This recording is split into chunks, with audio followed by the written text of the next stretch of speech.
Hello, I'm Dan McDowell, longtime professional broadcaster. Why subscribe to our Patreon podcast? Well, perhaps you support our struggle to get out from under the oppressive thumb of the man.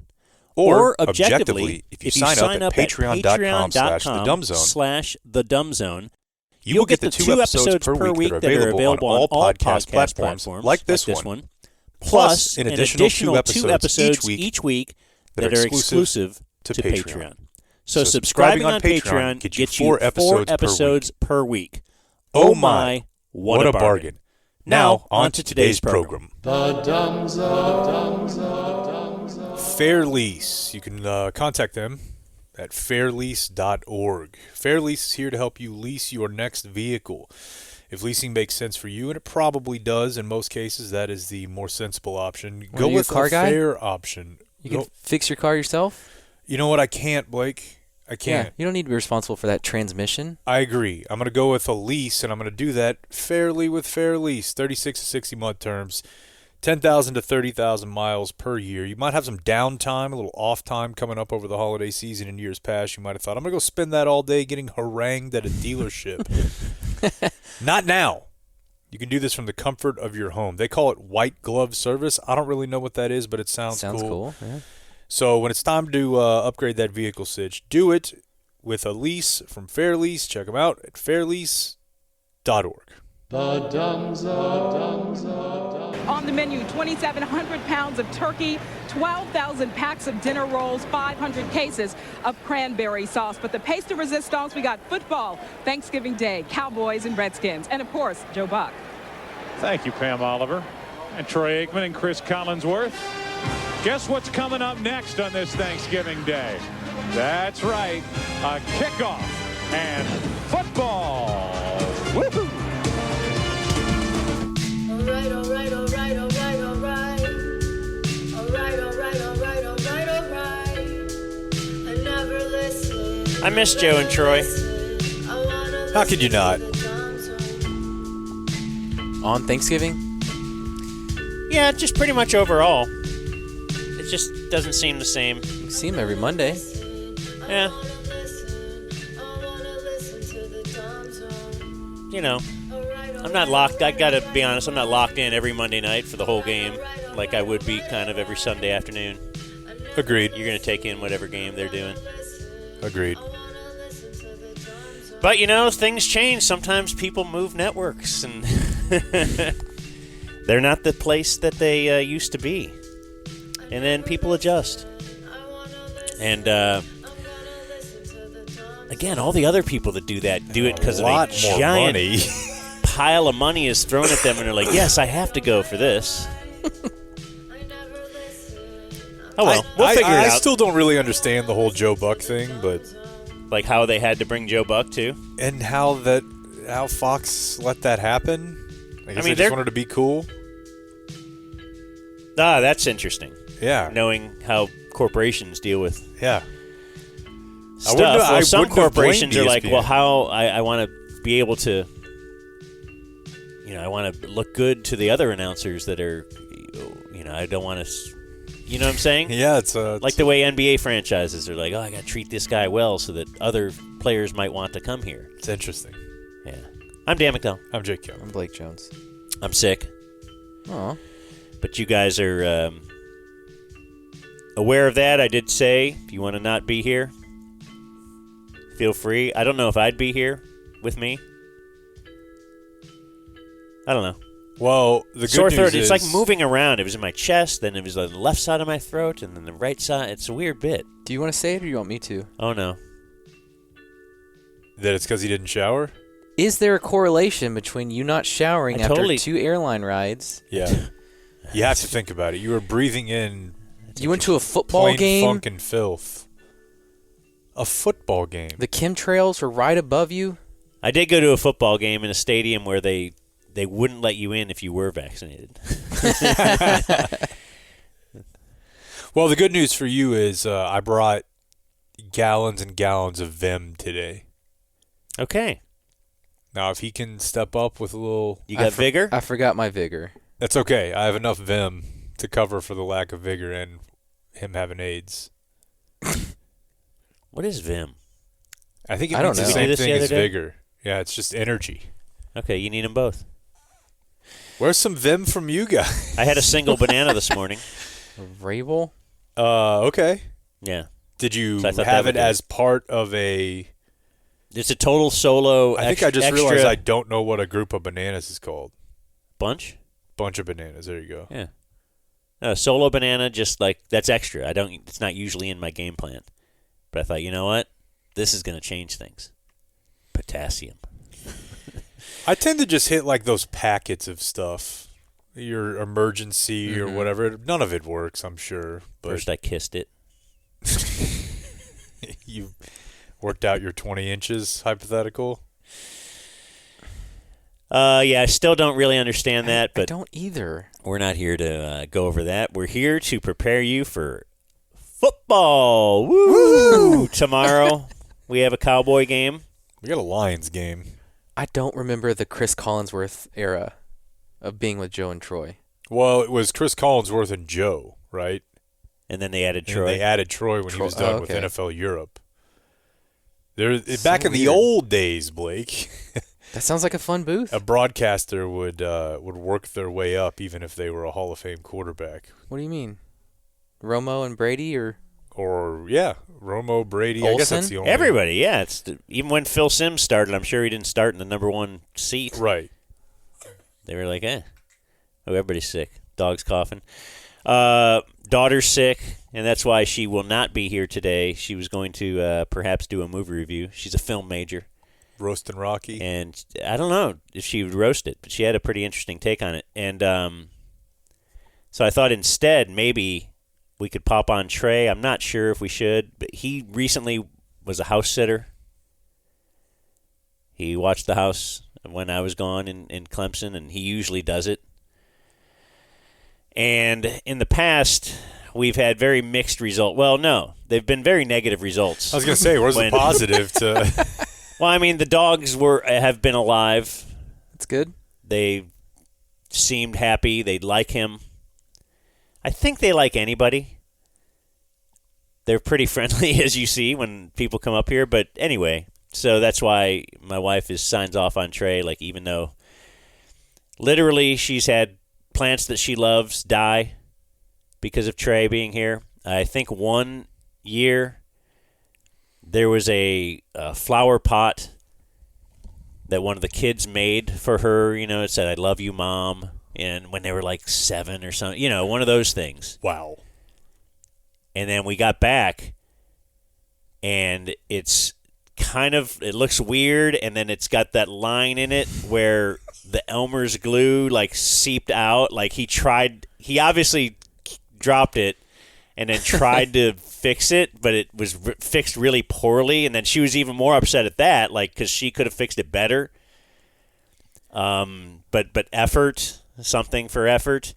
One year we got back, and the towel rack in the bathroom there was on the floor, like out of the wall. The See, I screw. thought that was a TC special for some reason. I don't know. TC, I know may the be chair. getting them mixed up. Well, either way. I'm positive once he was doing his laundry and broke the washing machine because we had to get a new washer dryer.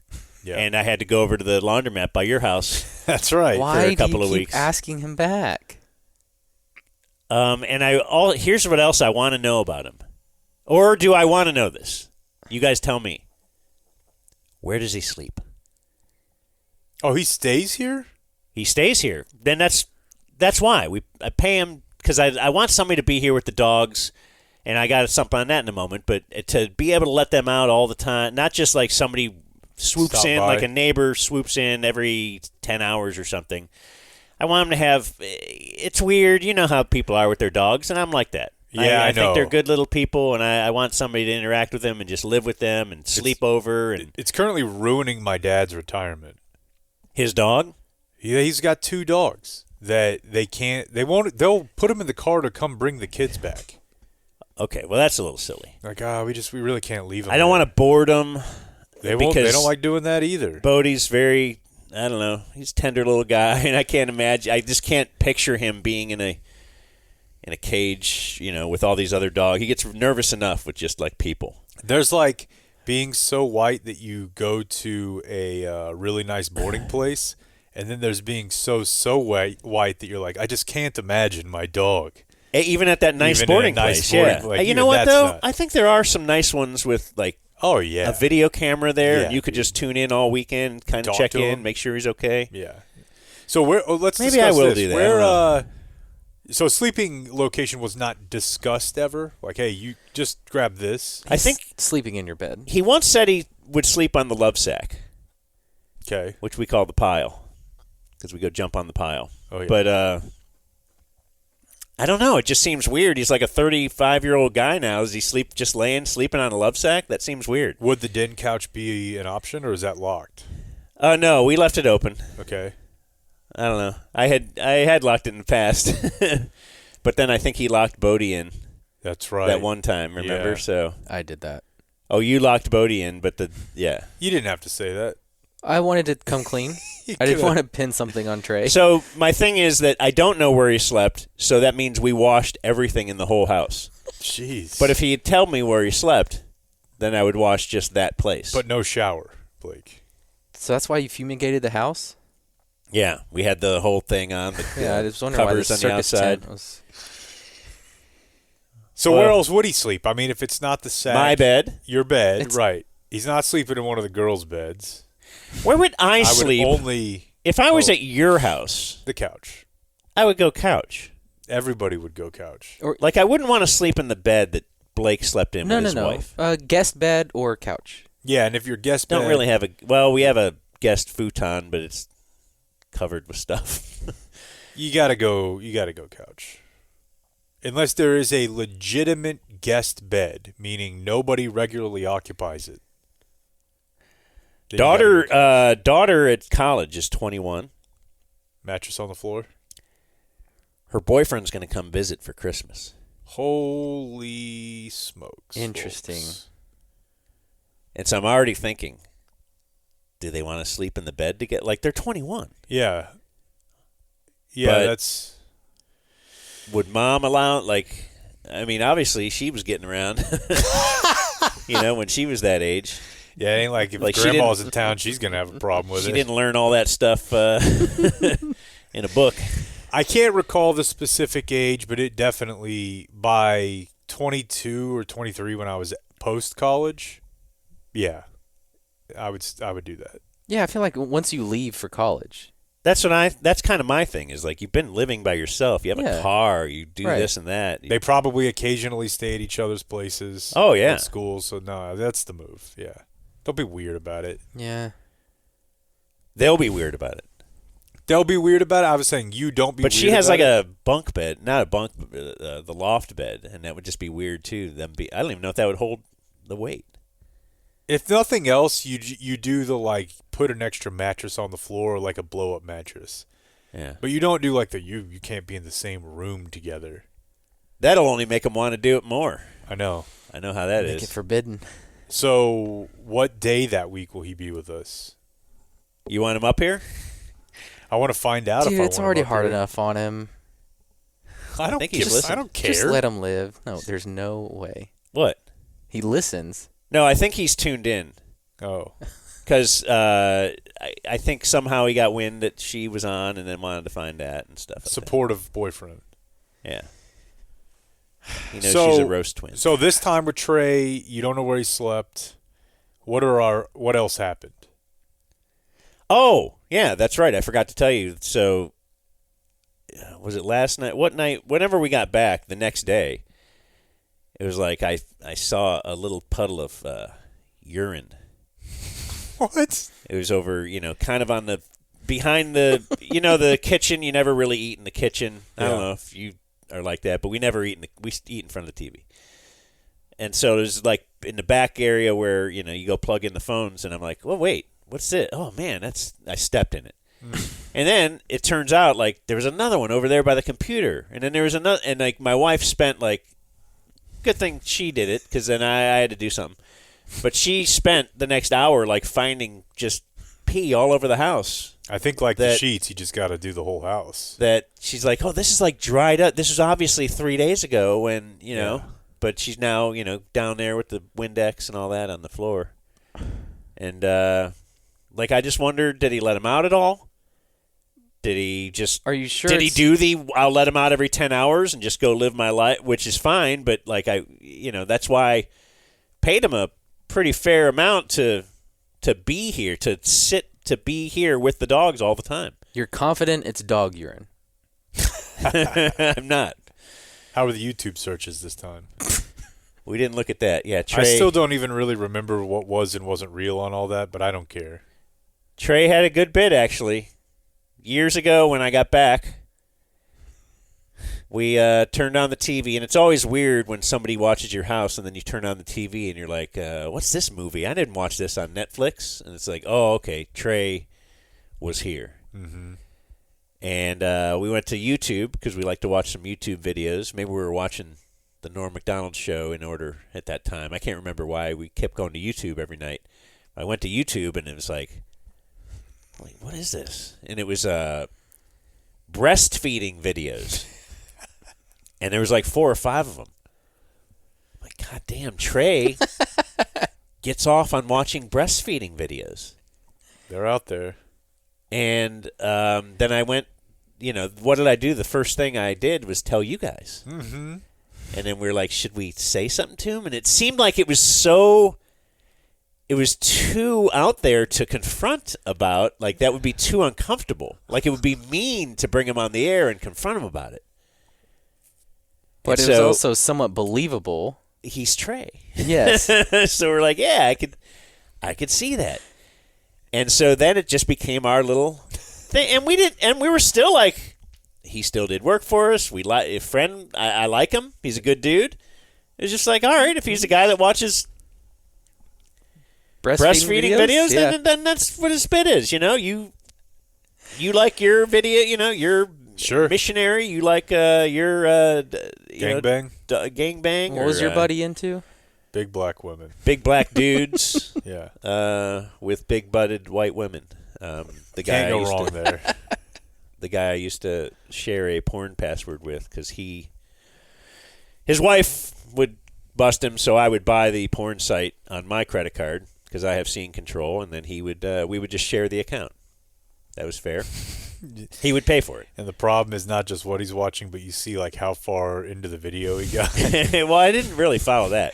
But the point is, so now Trey was watching breastfeeding videos, we thought, for like 3 years. And then he showed up to our Super Bowl stream last year, and he said, hey, how do you guys like the bit I did? And he just thought I never saw it. Like, he released to us, like, I did that on purpose. Or no, was it Austin that did it or somebody? Yeah. No, I came clean. You knew about it? Yeah. Oh, that's right. Your bit was the best of all. Well, yeah, so Trey is watching your house, and he texted me because this was back when we were still he was doing the weekly wrap for us. And he said, hey, I searched some, I forget the word he said, but I searched some naughty videos on YouTube on the smart TVs. Let me know if Dan finds it. And so that next Monday, Dan walks in very pale, and he's just like, he's got a look on his face. He's like, I got to tell you guys. Trey watched breastfeeding videos on my TV. And Jake flips out. Probably came everywhere. Ham starts laughing, and I just thought, this is too good to interrupt. So I just let it play out for a while. For years. And what was great was anytime breastfeeding came up on the show, I would make Ham play the Cray Trey laughing drop as a joke for just the 5 of us. And then, Trey was up here for the Super Bowl stream, and I just said, hey, I'm sorry. I never told them about your breastfeeding video. Okay, so it was your brilliance, actually. I needed to come clean. I'd been holding it in for a while. I wonder how it feels, though, to have something seemingly revealed about yourself to your friends, and then their first thought is kind of like, well, yeah. Makes sense. They're like, sure. Right, if you had seen that I was doing that, I would hope you wouldn't. I would hope you'd be taken aback. Yeah. Like, oh my God, what a weird. Like, we weren't like, oh my God. We were like, oh. Yeah. That's certainly learning what the perceptions of you are. Like, he's too scared to go to a porn site, so he just finds the limit that YouTube allows. That's what it is. Yeah. Shoe-gazing adult content. So we're not calling Trey? Probably not now. We just did it. I have you go ahead. What? I was just going to tell Blake I saw a new text out sign today. Okay. Does it say gobble, gobble? Close. Don't be a turkey. Buckle, buckle. Damn it. Yeah. Thought you'd enjoy that one. They had a real R-rated one a year or so ago. Who's out there not buckling? That's out there. Apparently it's still a thing. Like, all the cars yell at you if you don't. My father-in-law doesn't, and I think the last time I was in the car with him, it was pretty clear to me that he had just normalized the beep and didn't care anymore. Yep, feel that. So, I think Blake... He just drives with the beep. Yeah, I think Blake... It goes away. Yeah, I think it does. Does it? Mm-hmm. It's a long time. Maybe I'll test that. Do you buckle now? Most of the time. See? We've talked about this before, and I was shocked to learn that Blake just doesn't. Never unbuckled a dead man. That's what you hear cops. The theory is that cops have said that. I don't know that any cop has ever actually said that. Yeah, that doesn't sound coppish. Yeah, so text out sign, getting you ready for Thanksgiving. I told these guys last week, Dan, when you were gone, I told you I was thinking about it, but I signed up to go to boxing class. Yeah, you told me after the Paul Tyson fight, and I forgot because I've been out of the group gym or training game for so long, and really generally for the rest of my life want to stay out of it. I like working out at home by myself, but I'll mix this in every now and then. I forgot how super broed up, teed up Garth Brooks headset mic guy gets on the class before Thanksgiving. Anybody who's been in workout classes who's listening to this right now knows what I'm talking about. But he's like, all right, we're going to push ourselves extra hard this morning. Get ready for that big Thanksgiving feast. Oh, okay. You're going to be putting on those cows tomorrow. Let's burn those cows this morning, 6:30 class. He definitely says cows. Oh, yeah, and it's just the whole thing is like, I want you thinking about the sweet potato casserole. Give me another punch and kick and punch and kick and punch. This one's for the gravy, knees and elbows and knees and mac and cheese elbows. It's like, bro, I was going to work out to my liking already. You did that this morning? Yeah. I mean, it's already kind of one of those classes where they yell a lot, but when you give them the juice of Thanksgiving, they really go after it. I have to do two things before we start getting into sports. One is promote our calendar. That's right. Nice. What's the situation with that? Because you're a calendar guy. Dumbzonemerch.com. They are If you up hate there. the calendar, blame Jake. He was the mastermind behind it all, has kind of put it all together. If you love it, just know that Dan and Blake endorsed Jake putting it together, and it's because of our leadership and guidance that the calendar was able to be this good. So dumbzonemerch.com, they're $20. You can see the cover there. It's a very Dumb Zone move it's the photo from the Washington Post. It's just Dumb Zone merch? Yeah. Okay. And it's a screenshot of a web page on the cover. How a podcast called The Dumb Zone could transform U.S. labor law. But then the rest of them are... Could. Good. Didn't. No. Chipped away at it a little bit. But a lot of speculation. We have mostly all original photos in there. There's some bangers. We've previewed one of the images on the streams, the boys image. But it's fun. People like the calendar. It's fun for the whole family. It really is. Yeah. Yeah. Order yourself up a calendar. Give it to somebody for Christmas. Yeah, you can pre-order it now, and then they'll start shipping in You'll have it in plenty of time, right? Yes. Is this the first time? Because we used to do this at the ticket. Did we ever get one out before Christmas? I don't think we did. We might have been 1 for 3 or 4, but not much. No. See, look, we're improving. Just had to get a business guy in charge of this operation. Yeah, like you. And then one other thing is, and credit drop Beth for reminding me of this. Apparently I said this yesterday, why we don't miss radio. Yeah, that was a big tease that we didn't. It was a tease. I didn't follow up on it. Oh, yeah. And so I'm listening to The Fan the other day. I was wondering what this audio was doing in there. I didn't listen to it, but whipping around, I don't know, just, driving around, just see what's on live, and then go and listen to our podcast. No, and so this is the segment they had, and it's not really indicative of The Fan. It's just indicative of radio in general. But this was the segment they had a couple days ago. I cut out a little of the banter in between to give you the meat. It's about 30 seconds of audio. Ready? Tell me when you want to punch out. Top 10 Thanksgiving Foods 2024. God bless it. Are you serious? Now, if I'm their program director, here's what I'm saying. This is gold. I like the idea. What about a bracket? Top 64. Yeah. Thanksgiving. Yeah, and you could you could do regionals per dish, like the sides of the Northeast. By the way, I'm pretty sure the guy talking right now was an intern of ours or mine, to my recollection. And then when he got hired at the Fan, I could be wrong about all this, got hired at the Fan, like kind of disavowed ever having anything to do with it. Oh, sorry.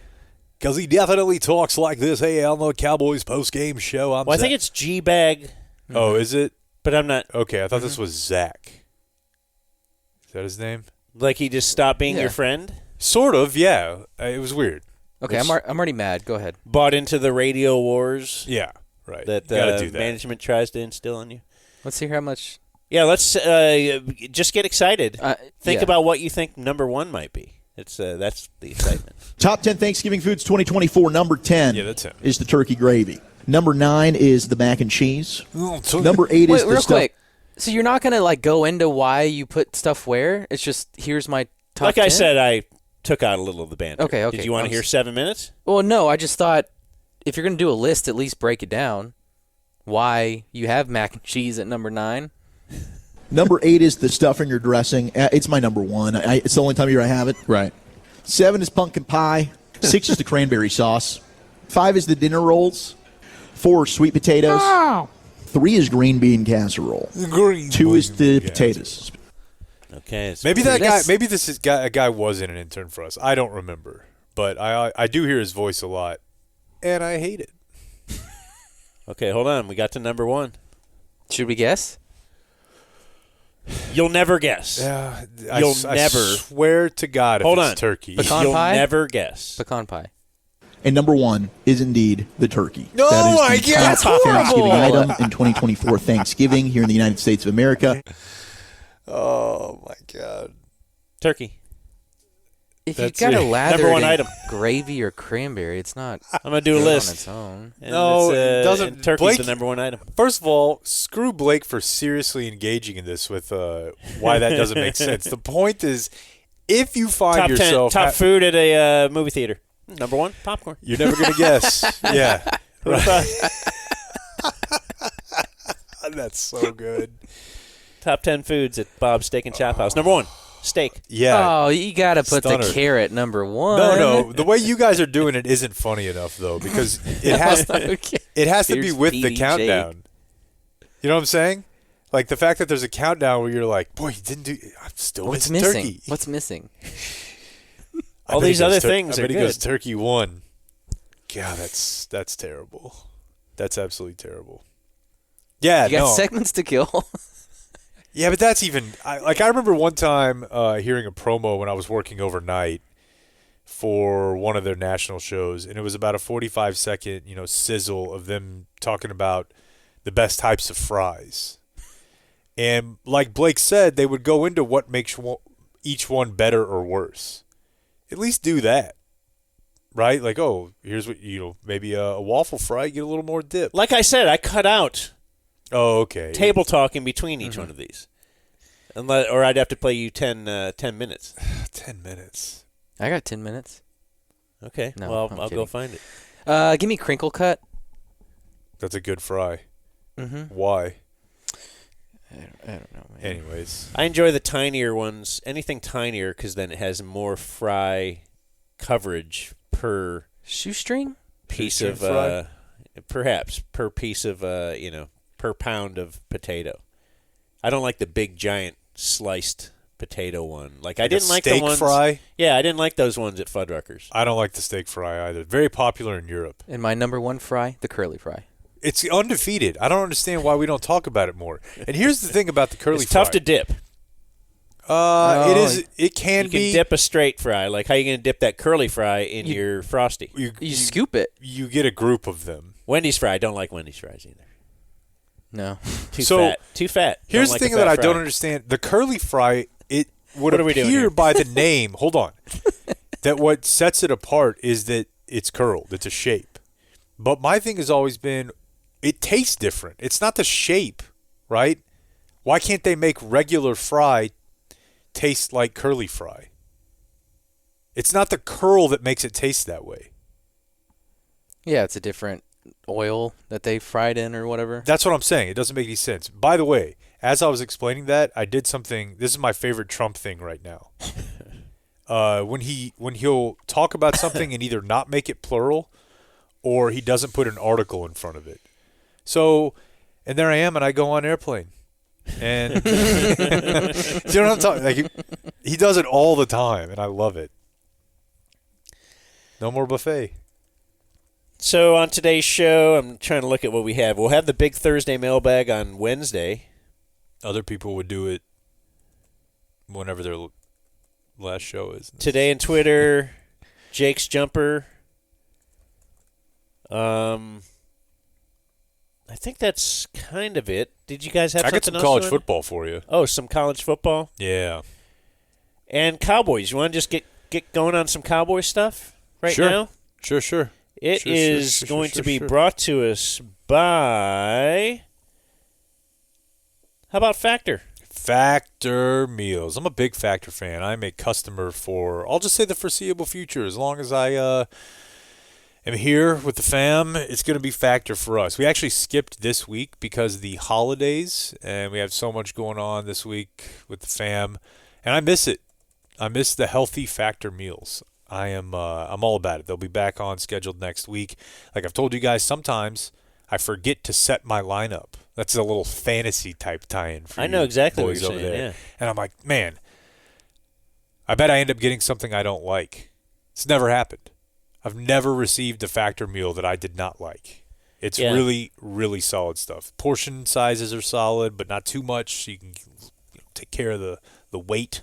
It's actually cheaper than takeout. If you do takeout all the time like we do, order yourself some Factor meals, and it'll be here for you. You don't got to no arguing, too. No worrying about what you got. There it is. It's not a meal prep kit, so there's no, hey, here's a box of ingredients. Still do all the dishes. Says here you could put the money you save towards holiday shopping or reaching your financial goals. That's what I'm doing. Wow. Yeah. Left and right. Financial goals. And to help with that also, factormeals.com/dumbzone50, promo code's dumbzone50. Factormeals.com/dumbzone50, 50% off your first box, 20% off your next month. This is good stuff. I'll end with this. Factor has me eating vegetables that I didn't like before.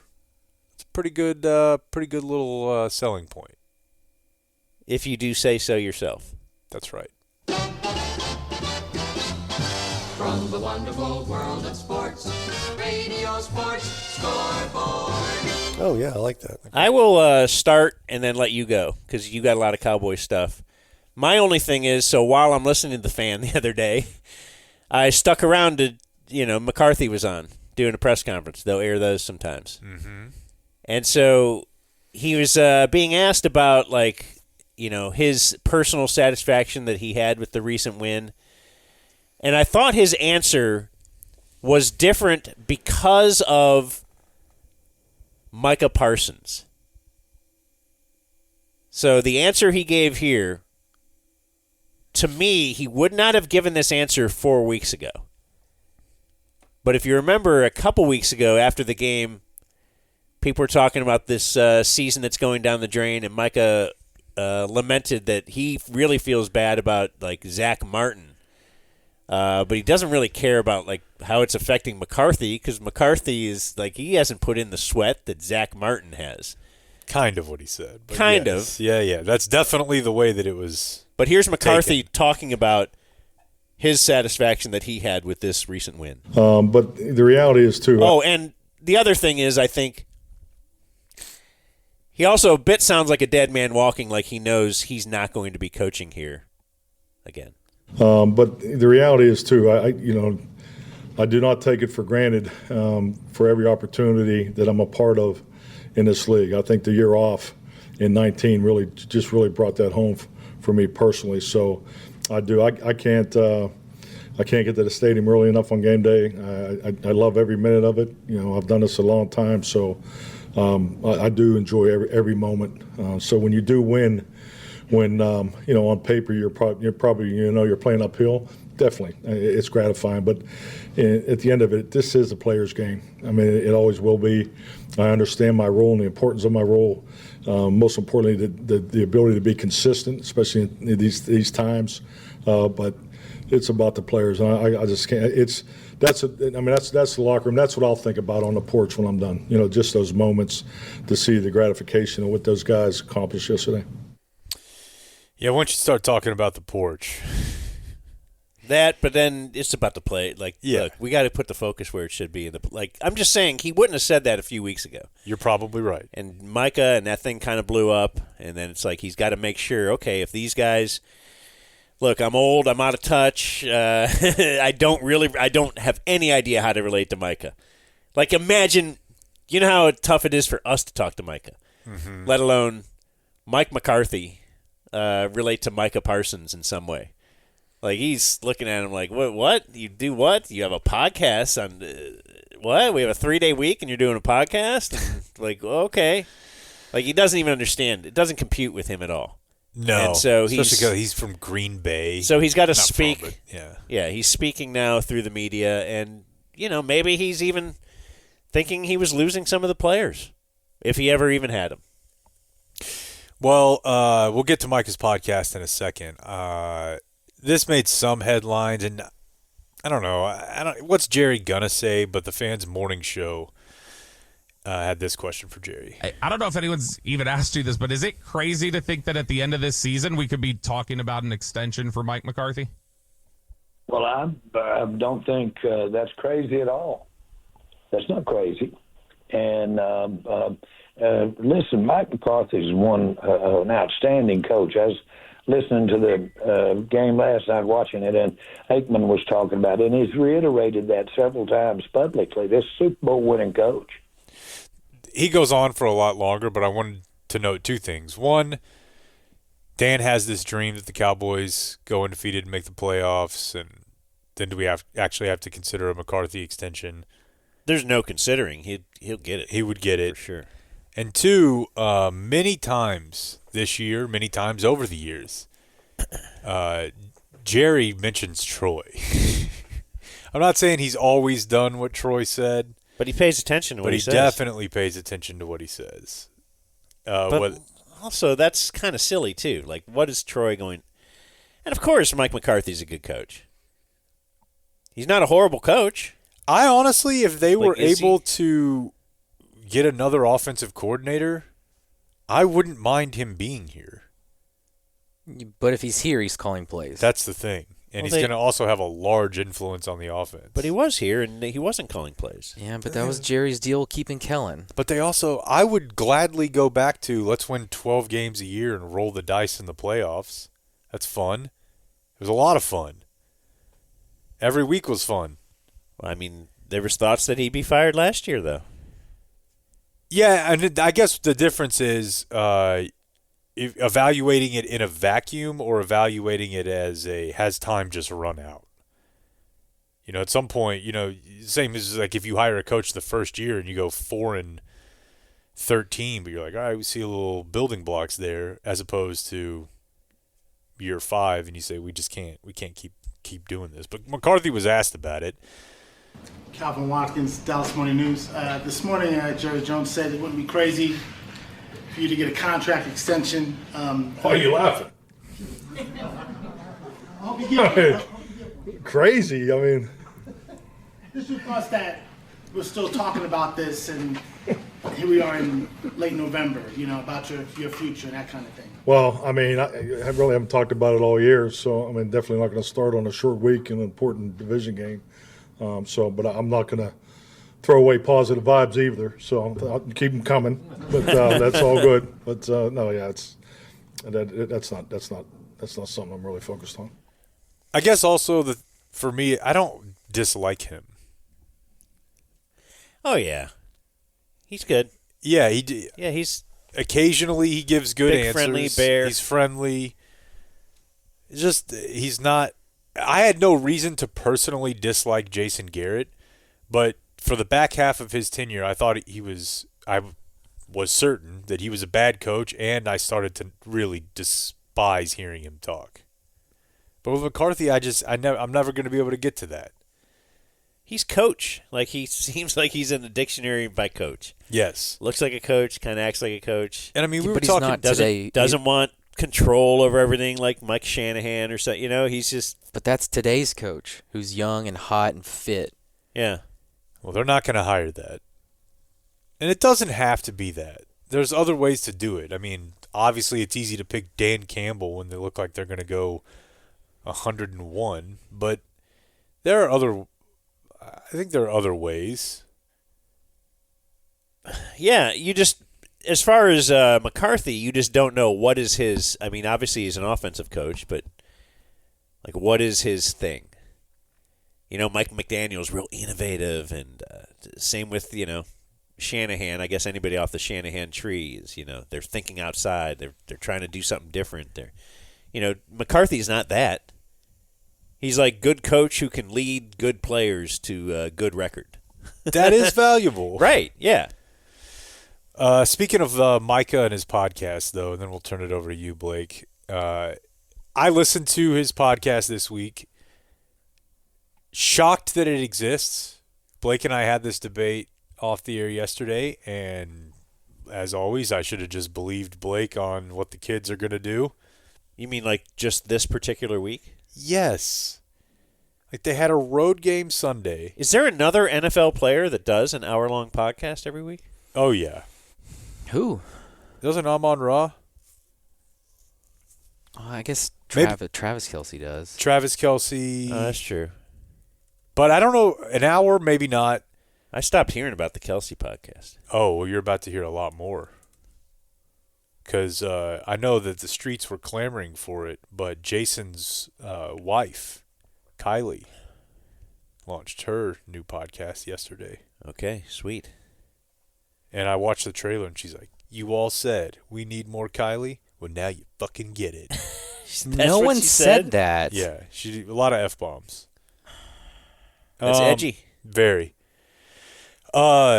I think there are maybe some others that do podcasts, but he seems very committed to it. And a lot of times he's by himself, which is weird. He doesn't have a guest. He just goes around the NFL for an hour. It's interesting because didn't he bail on, was it Stephen A. Smith? Mm-hmm. He was supposed to do a weekly with him. I think it might have been Skip. Or was it Skip? Skip and Shannon, maybe. Okay, but he bailed like week 1. Yeah. And then kind of decided, I need to focus on football. Right. And this season of all seasons, he's like, nope. But it is a different thing where it's him. He's not helping someone else's show. Yeah. It's his show. So this week, short week. I mean, Brandon Aubrey doing it is one thing. It's 20 minutes. And also, let's be honest, his job is pretty specific. Right. But he's also on some level doing it for us. Yeah. Micah is doing this because he has thoughts and opinions to get out there. Yeah. Which I do respect. I do too. He's a takesman. I will also just add, as someone who listens to this every week, a lot of the takes are just basically this. The Giants, bro. And you're going to hear a little bit of that here, because the only part that I did think you guys needed to hear, he talked for about 3 minutes about Kevontae Turpin's kickoff return for a touchdown. It was interesting, He's like, I've never seen anything like that before. In person, live, I've never seen it. And he wrapped it up the way that only Micah can. And I mean, He reached 21.35 on that kick return. Like, he's really, like, he has a different type of gear and speed. Like, man, I'm blessed to be on his team, bro. I'm blessed to have him as a teammate. I mean, like, wow. I just really tip my hat off to Turk, bro. Like, What do you think is about to come next? Tip my hat off to Turk, bro. He's going to get paid. He's about to get paid. I just really tip my hat off to Turk, bro. Like, he's really a special cat. You know, I hope he get paid what he deserves this offseason because he's going to get it. Always on his mind. First thing he thinks is, when's his contract up? And I think the difference now, it's kind of like, what is it, police brutality or something. Man, is it more now? No, it's just that you can now document it. Yeah. So it seems like more. You just know it now. And players have always thought this. They've always thought about money first. But now they're just like saying it. And there's something that I don't like. There's something I do like about that.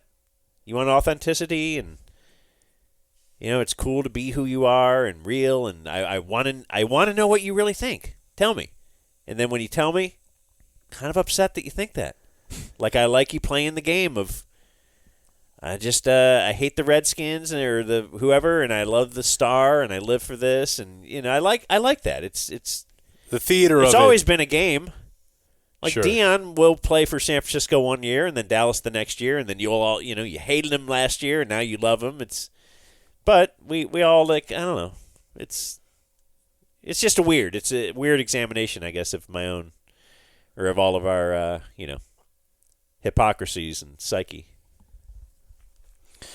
Well, Silence of the Sideline was back. It almost sounded like you said Silence of the Sideline. I thought you did. What'd you say? Sounds of the Sideline? Sounds, okay. Sounds from the sideline? Sounds of the sideline. They don't do it after losses. They do not. We haven't had this for pretty a while. light this year. Which I've been thinking, do they just roll during the game and then it kind of gets out of hand and then they stop? They don't stop. But they keep it just for... Same as how they do a couple different versions of All or Nothing, or in season. There's a lot of stuff out there. The NFL has more that you don't see than what you do see. Oh yeah, and he's just sitting there thinking, kind of hoping that they lose, so he doesn't have to put all this together. Sounds like a producer. That's what I'd be thinking. Yeah. So there were a couple good things. I'll end with something that happened before the game, but it was cool because obviously there's a lot of crossover as far as former Cowboys on the Commanders that DQ took with them, and one of them, and Jake, since you watch this a lot, the best group for this feature is the defensive line. By far, between the departed Dorrance Armstrong for Washington, Osa.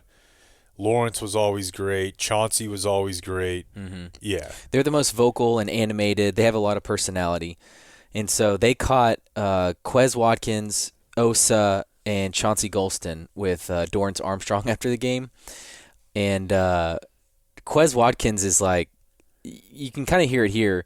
He is kind of saying to Dorrance Armstrong, hey, thanks for letting us beat you. We really needed that win. And it's very condescending. Yeah, enjoy your day, man. I really do appreciate that. We needed that for morale. And DA's like, oh, they're effing talking, and we really needed that for morale. Thank you. We needed that for morale. Welcome to Bear, brother. Yeah, I know. Appreciate it. McCarthy with Biotish. Then it goes back to the defensive line. Now we about to rally off 6 of these. Yeah, what? Yeah, hey, yeah. We go the Giants. Yeah, but we about to beat them last time. We only got one. And so they're joking with him like, we're about to rattle off, and DA's like, y'all suck. Shut up. Like, you got lucky we won today. 6 of these. So pull up the video, or I timestamped it for you guys in the text. I'd like you to see this because before the game, Dez was on the field, and he's talking with everybody, walking around, and it shows CD running out of the tunnel.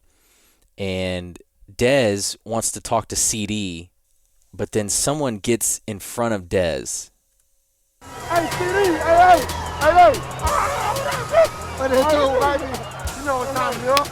Then he finally gets a CD. So he's yelling out, CD, CD. and then in comes Zeke. Of course. Like, hey, remember when we used to play together? And Dez is like, get the fuck out of here. I want to talk to 88. But it's so funny because it's, I don't know, if you're in a group and you're trying to talk to just one person in the group and another person is trying to include themselves, it's weird. But Dez is like, I don't have anything to say to you. I just think Zeke kind of thinks everybody's always wanting Zeke. And usually he's been right. Yeah. He's fun. But not anymore. Team mask, yeah. Dez had no time. When he was kind of good and fun, that's one thing. Yeah. When he's him now and fun, it's like, all right. Very, very interested in what the post-playing career of Zeke looks like. He'll go away. I think he might, because he's never really been a guy who wanted to do a bunch of show appearances. Doesn't really talk. Yeah. Doesn't. So it's not like he's a guy who's like, oh, that guy will hop on. He'll get into media. And by that now, I no longer mean like he'll be in the CBS studio, but just want to be podcast guy, stream guy. I don't think he'll do that. Someone will probably try to get him to. He might stream video games or something. I could easily see that. And you just get people will send us pictures like, hey, I was at such and such bar. I vote for Zeke we'll go was just away. chilling by himself. Yeah. Yeah, I think so. I think you'll just never hear of him again. He'll be back for things with the Cowboys. But even then, maybe his Ring of Honor. Yeah. Is that a definite, you think? What do you think? I guess I haven't put that much thought into the criteria for Ring of Honor. Are we surprised Romo isn't in there yet? He'll be in there. How long does it take? Yeah, but Jerry's the guy who makes decisions. And if Jerry does think his days on Earth are numbered, wouldn't he want to get that one going? Yeah, maybe next year if the Cowboys start off really good. Wait for a CBS game. Yeah. Yeah, I got to wait. Yeah. I wonder if the triplets are mad that they went in together. Well, wasn't there someone else? It was during 5 and 11 years, too. Recently? No, was it just them? I thought there was. I believe so. I don't think they would have done. Okay, I thought it was like when triplets Jay Novacek came to Ticket Stock. God, what an awesome scene that was. Troy was the headliner. Yeah, and he brought his blanket. Yeah, it's like, okay, we paid you. We don't want him here, but you can't do that. Right. So you had to funnel questions to Jay Novacek? Yeah, you had to kind of pretend they cared about. Yeah, like in this situation, Jay Novacek was the boner pill or the CBD or the whatever that you have to mention on Radio Row. You want to play the Today in Twitter theme? You don't have to, but it's Cowboy related. And that was Today in Twitter. Think that was the right theme? I think you should play the other one. The Dumb Zone presents Today in Twitter. I'm off. It's okay. I'm sick. We're going to power through. Thank you for powering through. So this is Today in Twitter / the group chat. You had to clean up piss. Me and the boys were laughing about this one yesterday. But as Dan mentioned earlier this week, Dez has been tweeting a lot lately. A whole lot. He's a mix of grind athlete guy, tech bro, Silicon Valley tech bro. He's also confident that he's never been wrong about anything in his life. You know what I mean? Like whether it's Jason Garrett, whether it's this, that. He says a lot of stuff and then people don't keep receipts. Well, some people in my group chat do. Yesterday, 2 days before Thanksgiving, in the afternoon, he tweeted, I have a confession. I've never really celebrated a holiday. With that being said, what does that mean? I won't be celebrating until I reach my life goals. Which again is a very grind bro. Hey, upper, rise and grind, more done before, blah blah blah. I would have thought a guy like Dez has reached his life goals. Oh no! If I had gotten where Dez is, I would say I've. No, he's got to do, what is it, the player's personal corner or personal corner, whatever weird. He's trying to help athletes. He keeps saying that, but I still don't really understand it. Well, we're gonna have our own platform. He's helping them with their brand. Yes. By investing in crypto. It's interesting because I know that certain players have not followed his lead on this, and their brand has suffered. Like Patrick Mahomes probably could have really used a. I feel like when Dez starts pimping something like this, I feel bad. Like I feel like he's getting scammed by someone. He is. They're using him to pull people in and do something and take money from people and Dez is not going to see the riches that he thinks he's going to see. And he's also a big post his gambling winnings guy. Mm-hmm.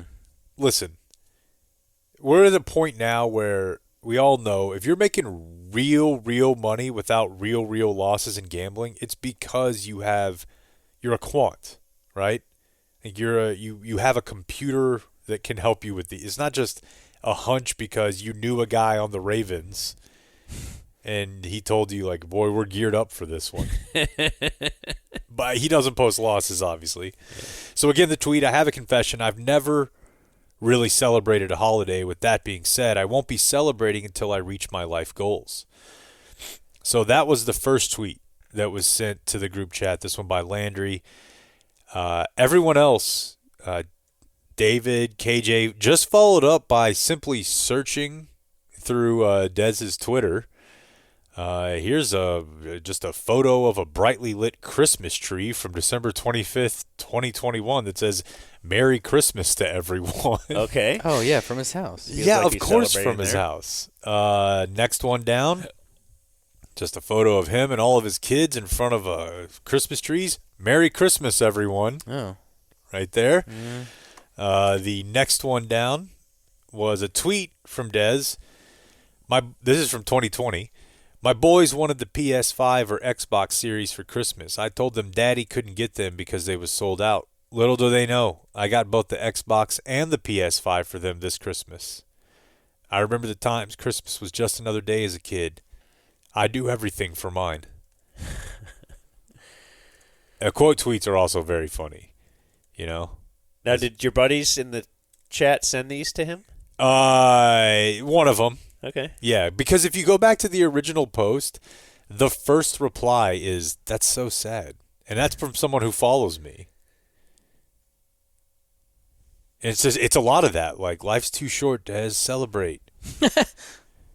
You know, and it gets crazy because, it's just a guy who is every single day able to just create his own narrative. That's a big therapy thing, which I suppose could be a big Hab thing, is that you have to realize that you're telling yourself a story all the time, and it doesn't really mean it's true. And that's the whole, like, you think that other people are thinking about you a lot more than they are. Yeah.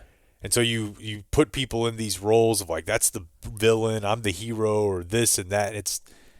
That's how you live. But Dez does it to a degree that is wild. And he just constantly lives in this, like, see? Nothing that I ever said before, none of that actually ever happened. That's very sports talk. Oh, you know, for it's sure. For sure. Just remember the good stuff. It's very weatherman. Speaking of very sports talk and very today in Twitter. And that. Yeah. Oh, are we done?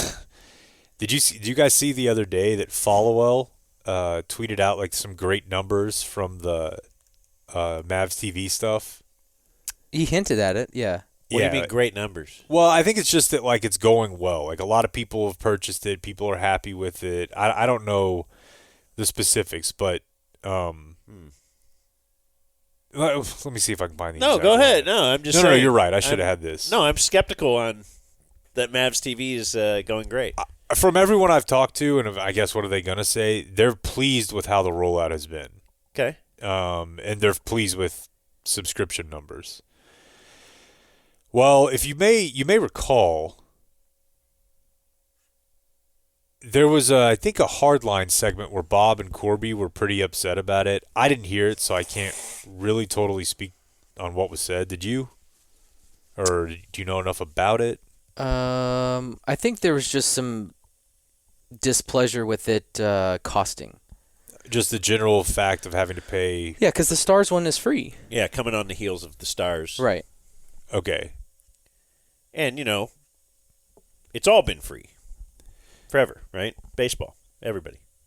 Correct. It seems to me there would be an acknowledgement that business changes and that this one's changing a lot. That and I think because some games are on channel whatever, some are on WFAA, some are streaming, some are national. The free ones are all on television. Like the television ones are all. It's 8, 29, and national, and before it would have been Fox Southwest and national. But I think that was a part of their presentation was, where's the game tonight? Do I have to buy it? Whatever. Well, yeah, here's the original. It's not for me to put out the numbers. It's for Tegna or Mavs management to share that how they want. But thank you to the MFFLs supporting us on KFAA, WFAA, Mavs TV. Things are looking very positive. What we hope for is happening, and it gets better from here. We appreciate y'all. So, yes, there are no specific numbers offered there. But somebody had to immediately tag Bob and Corby in it. And somebody said, "Oh no, this is terrible news for sports Sturm." And then so he just sat it out, right? He's like, "Okay." Who? Oh, Bob? I'm joking here. There's no way he loves. Well, the to reason engage. I said who is because I didn't know which one you meant. Oh, okay. Who's going to get to it first? What, like follow? Of course. Oh, okay, yeah. He also doesn't sit out a nice debate. We're really in the arena right now. Yeah, okay. Follow. It will certainly put a damper on he and Corby suggesting how stupid this whole thing was. Ooh. Wow. I didn't know follow was Bob simply with, geez, dude. And then the listener kept trying to egg it on, and that's probably when the text messages started. Mm-hmm. If I know how. You know, it's only in the past few years I've even had a thought of certain person is an autist. Yeah. Like, my daughter accused me of that. I've had some thoughts. And I guess that, I don't know exactly what that means, but I mean, let's just say I prepare a snack bag, the Ziploc snack bag size. Of course. I pour a third cup of what is it, all brand buds, and a third cup of some other cereal in snack bags. And I will prepare like 50 of them for the next 50 days because that's what I'll pour in my yogurt, and it just makes it real easy to eat in the morning then. And she's like, that makes you autistic. I don't know that that makes you autistic. But if you're organized in certain ways or whatever, I don't know. I don't know if that's what it is. Well, but I know that it's a lot of things. You've called Engineer Tony that for his that. Yeah. But we never used to. 10 years ago when I discovered what Engineer Tony has logged every sandwich he's ever eaten at Subway and put it on a spreadsheet, I didn't say, "Oh, that's autistic." I just said, "Boy, that guy's kind of weird and I love it." Yeah. Or Matt Brunig apparently is autistic. And, sure. But wait, what were we just talking about? No, I can't remember. Sturm. And so these guys they're sports autists, right? In a way, yeah. Like Coop, Bob, Followell, they know these numbers right away. They love to engage. They love to get into it. They love to show you that they're right. They're always right. The three of them are always right, even when they are at opposing viewpoints. Sure. So, I just feel like that I would now describe them as autists based on if somebody's describing me as an autist in a certain way. They certainly are in certain ways. Yeah. Well, it's a spectrum for a reason. Okay, I don't really even know what it all means, but it just seems like it's just everybody's different anyway. Well, yeah, okay. You know more about autism than we do. I hope so. Yeah. The thing at the core of it that you have to know, and it is confusing to everyone, is that it didn't really exist until around the 50s or 60s. And then we started doing vaccinations. Oh, I see. Okay. And then there was a huge spike. Right. And now it's only gotten worse. And you either got autism or you were left-handed. That's right, and gay. Or trans. Yeah, and gay. All these gays just started. That started in the 70s, right? There's Today on Twitter. Oh, okay. And that. Okay. What's today in Twitter? Yep. So we also have Jake's Jumper. I have Big Thursday Mailbag on Wednesday. You know what? Let's do that. Okay. Let's do sports in a minute. Wait a minute, Uncle Hotmail. This is going to be brought to us by Early Bird CBD. Is it earlybirdcbd.com? Earlybirdcbd.com. So they have a huge special, and it starts yesterday, as a matter of fact. Black Friday, Cyber Monday promotion. Black Friday, Cyber Monday. What do they call it when you take the first letter of each word and then say something about it? It's BC. BFCM.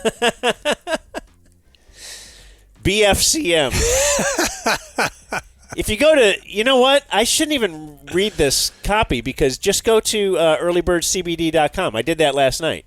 Yeah. To put in an order because you have to put it. It says it right there. Like you put in the code BFCM 100, you get $100 or $25 off an order over 100. But the point is BFCM is what you got to know about. That's right. Holiday combos, and it's Early Bird CBD, which has THC in it. You got to know that too. So if you get drug tested at work, it's not. These are not your gummies. Yeah. But if that's good with you, then you can experience the warmth of the Early Bird.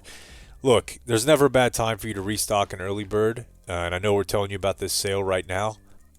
I'm happy I have some for the family situation this weekend. Just going to be honest. Going on? Just going to be honest. Got a lot going on. So you might pop an Early Bird, and then now you got it. You're like, oh, I can get through this. It takes the edge off. Takes the edge off. Takes the edge off a long day. And these really are great deals. Like Dan said, 25 off of over 100, 60 over 200, 100 over 300 with the promo codes BFCM. Check them out at earlybirdcbd.com. Okay, got a couple of emails on this topic on being an African American. We were talking about this last week. Okay. Dear Uncle KMPD, King of Mass Pussy Destruction. It's on Urban Dictionary. Please forgive the ignorance of my Gmail efforts. However, Jared Sandler is an African American. His dad is an African. The country of South Africa is still in Africa. Uh-huh. African American doesn't distinguish which country in Africa someone is from. Egyptians have fairer skin tones compared to somebody from the Congo, yet they are still considered African. I'm the guy that drove up from San Antonio to attend the Steelers watching party with Matt Hintz. I brought the Alaskan salmon for you. Remember this guy? His name was Francois. I was up here. Oh, you weren't at that game? No. That was the day I got home. Okay, he's the guy that, and he wants your thoughts on the Aggie Marconi Award plaque, where he gave us that Aggie plaque. Oh, I love it. Fill in the date here. Yeah, that's like very Jimbo's. solid. He says, like Jared, I am an African American, as well as my kids. And he's like the whitest dude you've ever seen. My dad immigrated from South Africa in 1969, enlisted in the U.S. Air Force to become a citizen. Like Jared, my dad went to USC, and after commissioning, my parents were stationed in Europe. Hence my very French name without being French. Both my kids are African American, and it's marked on their birth certificates and passports. If you need an expert on explaining how someone can be an African American and not someone of color, I'm happy to render my services from Francois. Didn't he just kind of do it? Yeah, he did. So sure. I wonder if you get the college, the whatever. Doubtful. Whatever pros there are to be, like, I remember Bob saying his kid being half Hispanic would get that whatever qualification. You get something out of it, possibly. I mean, again, white man. I know. Yeah. What do we Sitting get? on the sidelines. What are we getting here? Edged out Kick again. in the teeth. Yeah, I wonder how often a guy like Francois uses that terminology when talking to people. Andrew also emailed. Well, same subject. He says, "Dear Sergeant Squirt Sniffer, He said he once got sent to the principal's office in high school because they had to write a paper on a famous African American, and he wrote about Dave Matthews, who was from South Africa. Genius. He got an F. Well, that's That's awesome. Academically dishonest by that institution. Was sent to the principal. The principal laughed, told me not to be a smartass. Then he says, ask Blake if he ever read that book I gave him or if he threw it out the RV window, from Andrew Brandt. No, I haven't gotten to it, Andrew. Whatever. I would have read it if you gave it to me. I definitely didn't throw it away. It's in my office. I have several emails on this specific topic, so I will not read any of them in particular, but the votes are in. I am purchasing a Nintendo Switch. Nice. Okay, this must have been when I was gone because I saw a bunch of emails in the show email about video games. Yeah. Apparently it's just... Yeah, my kids love the Switch. Do they play it on the television? Sometimes. Okay. But she'll also... The TV will be on it, but then she'll be here with the Switch in her hand playing it. What is she looking at? She's looking at the thing in her hand. Then why is it on the television? I don't know. Okay. I'm trying because I'm actually Do you trying know, to... Blake? I'm enjoying listening to you two talk about it. Okay, because we're like 80. Do you play this on the television? No, my point is I'm confused by his daughter's move here. Why would you cast it or have it on the television if you're going to use it as a handheld and look at the screen? Like, she'll have a buddy that's playing it, too, and then she'll be looking at the TV. Mm-hmm. You've seen that? Yep. You don't find it weird that somebody would be looking at a game, like in my parlance, a Game Boy, while that image is on the screen? No, why is that weird? Because that's never existed in the history of gaming. Oh, okay, so there shouldn't be advancements in gaming? My question is just, if they put on your Xbox controller, if they put a screen on it and you were sitting in front of a television, which one would you look at? I mean, it depends. I've played a game on the television with like a mini map on the controller or a tablet. Okay. So they're getting to second screen.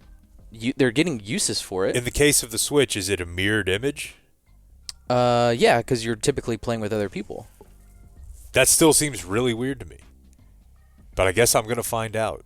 And apparently there are 10 things I have to buy with it, including... Just get the Wii. Shit tons of controllers. The reports on the Wii were not good. I loved Wii Sports. I do love Wii. Oh, what? It can't be advancements in gaming? I'm just saying. I know for a fact Wii Sports is fun. Definitely fun for the family. You do some Wii bowling. You won't go wrong with the Wii. You're not going to want to play the Switch with her. Why? You'll play the Wii.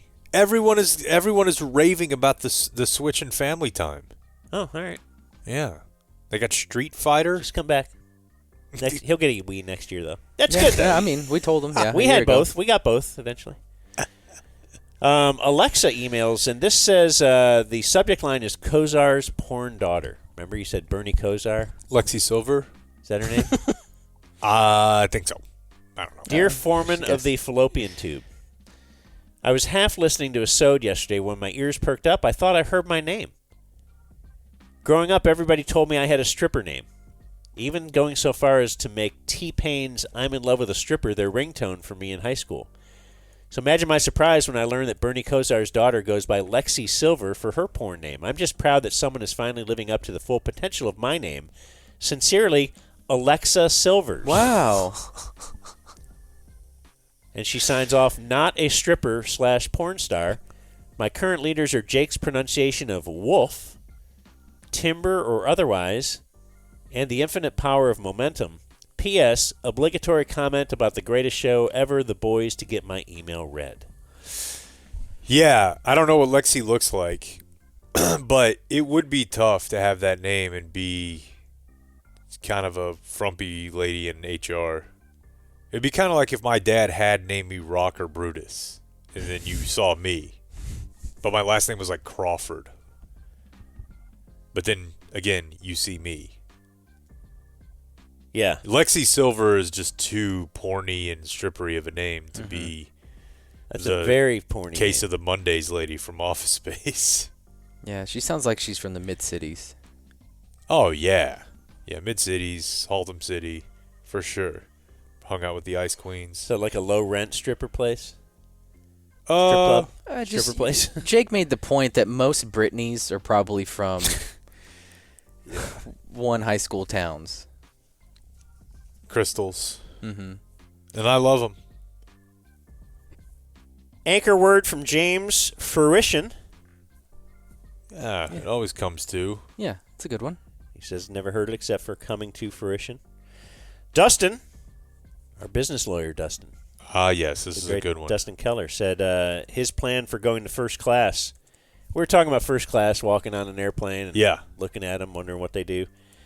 He says book your flight and coach, whatever you'd normally book. Then you open up your reservation on the app or computer. It gives you an upgrade to business for X amount of dollars. Watch that number. The closer you get to the date, the lower that number goes. I'll occasionally click to upgrade. So then I go to seat selection just so I can see how many are available and see how patient I can be. I've done this several times.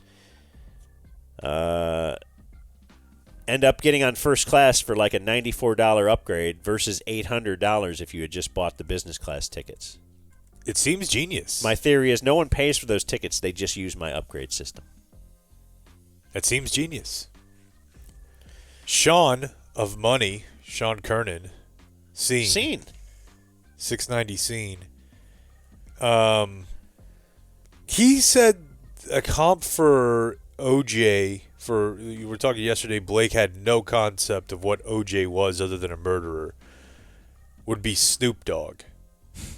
And Sean, Scene did include the comedy in there that, except for the fact that Snoop Dogg's already kind of been accused of murder. It was a long time ago. America seems to have forgotten about that. Snoop is everywhere. And he's like America's entertainment mascot now. If Snoop Dogg cut his wife's head off, that'd be a huge deal. You don't know Snoop as a murderer. You don't even know him as like a gang member. Right. No. And I can promise you my mom doesn't. Or Martha Stewart, etc. Yeah, that's interesting. It is someone who's everywhere. Yeah. Who transcends sports and whatever their thing is, profession is. Yeah, but then everybody kind of knows who they are. The difference is that I think OJ somehow outwardly, maybe it's kind of like Tiger, just outwardly had a real squeaky clean image. You just thought so, he speaks so well. That's true. White people embraced OJ back in a time when that wasn't. Yeah. He was like, you couldn't market black athletes necessarily. Well, I mean, like the old white man did not like Muhammad Ali. Yeah, OJ but famously the old white man enjoyed OJ. I'm not black, I'm OJ. Yeah. That was a big thing. Whereas, Snoop does still remind you that he smokes pot and stuff. I got two more. This is about the Dak says, if you see me and a bear in a fight, pour honey on me. Mm-hmm. So? Dear What's Behind the Fly guy et al. Came across this on another podcast. Somebody referenced the LeBron James meme. It seems like Dak was paraphrasing this when he made that quote. LeBron posted, if you ever see me fighting in the forest with a grizzly bear, help the bear. And then he put the king emoji, the crown. Okay. In case you weren't sure who was tweeting. And then Shannon Sharp responded, I'm pouring honey on you, goat. It's illegal to kill a bear unless being attacked. So Dak is being overly online and expecting others to follow from Nick. I do think, now that you say that, I've seen that phrase other places. And he's just not nailing it. But also, he's just...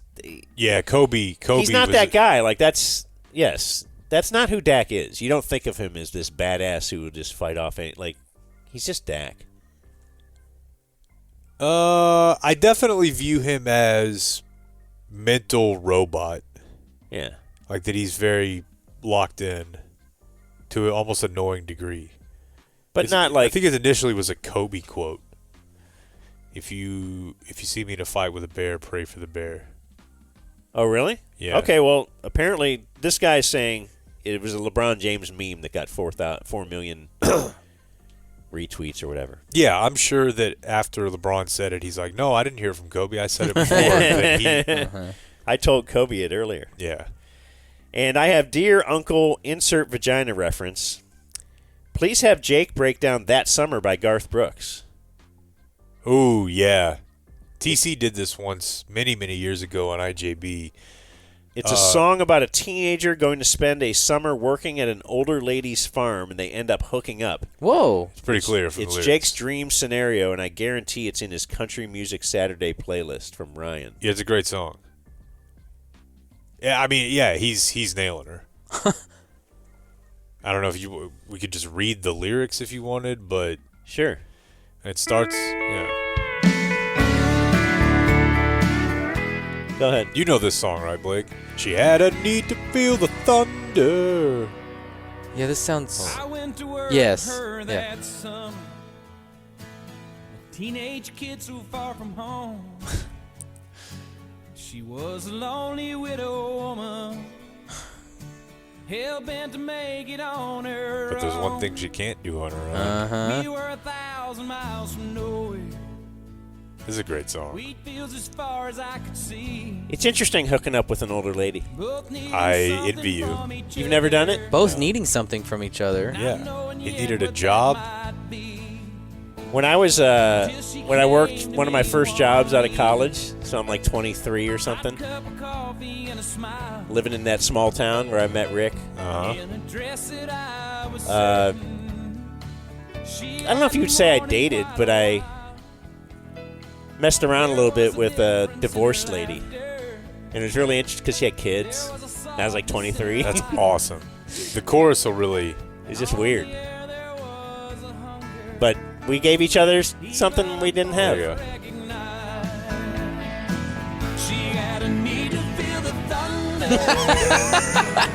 Chase the lightning from the sky. I don't feel like I was given any thunder. Yeah, it's quite presumptuous to say your loving is a thunder. She had to ride the heat of passion. We never did it. But No? just making out and stuff. Oh. It was just kind of weird. Yeah, that's the song. I'm sorry we never did it. That bothered me. Yeah, he brought the thunder. Wow. Goes up there to work on a farm. All right. Want to, I think we should probably drainage some vainage, right? And then picks? Oh, we going to do some picks today? I forgot. Yeah, I told him 115.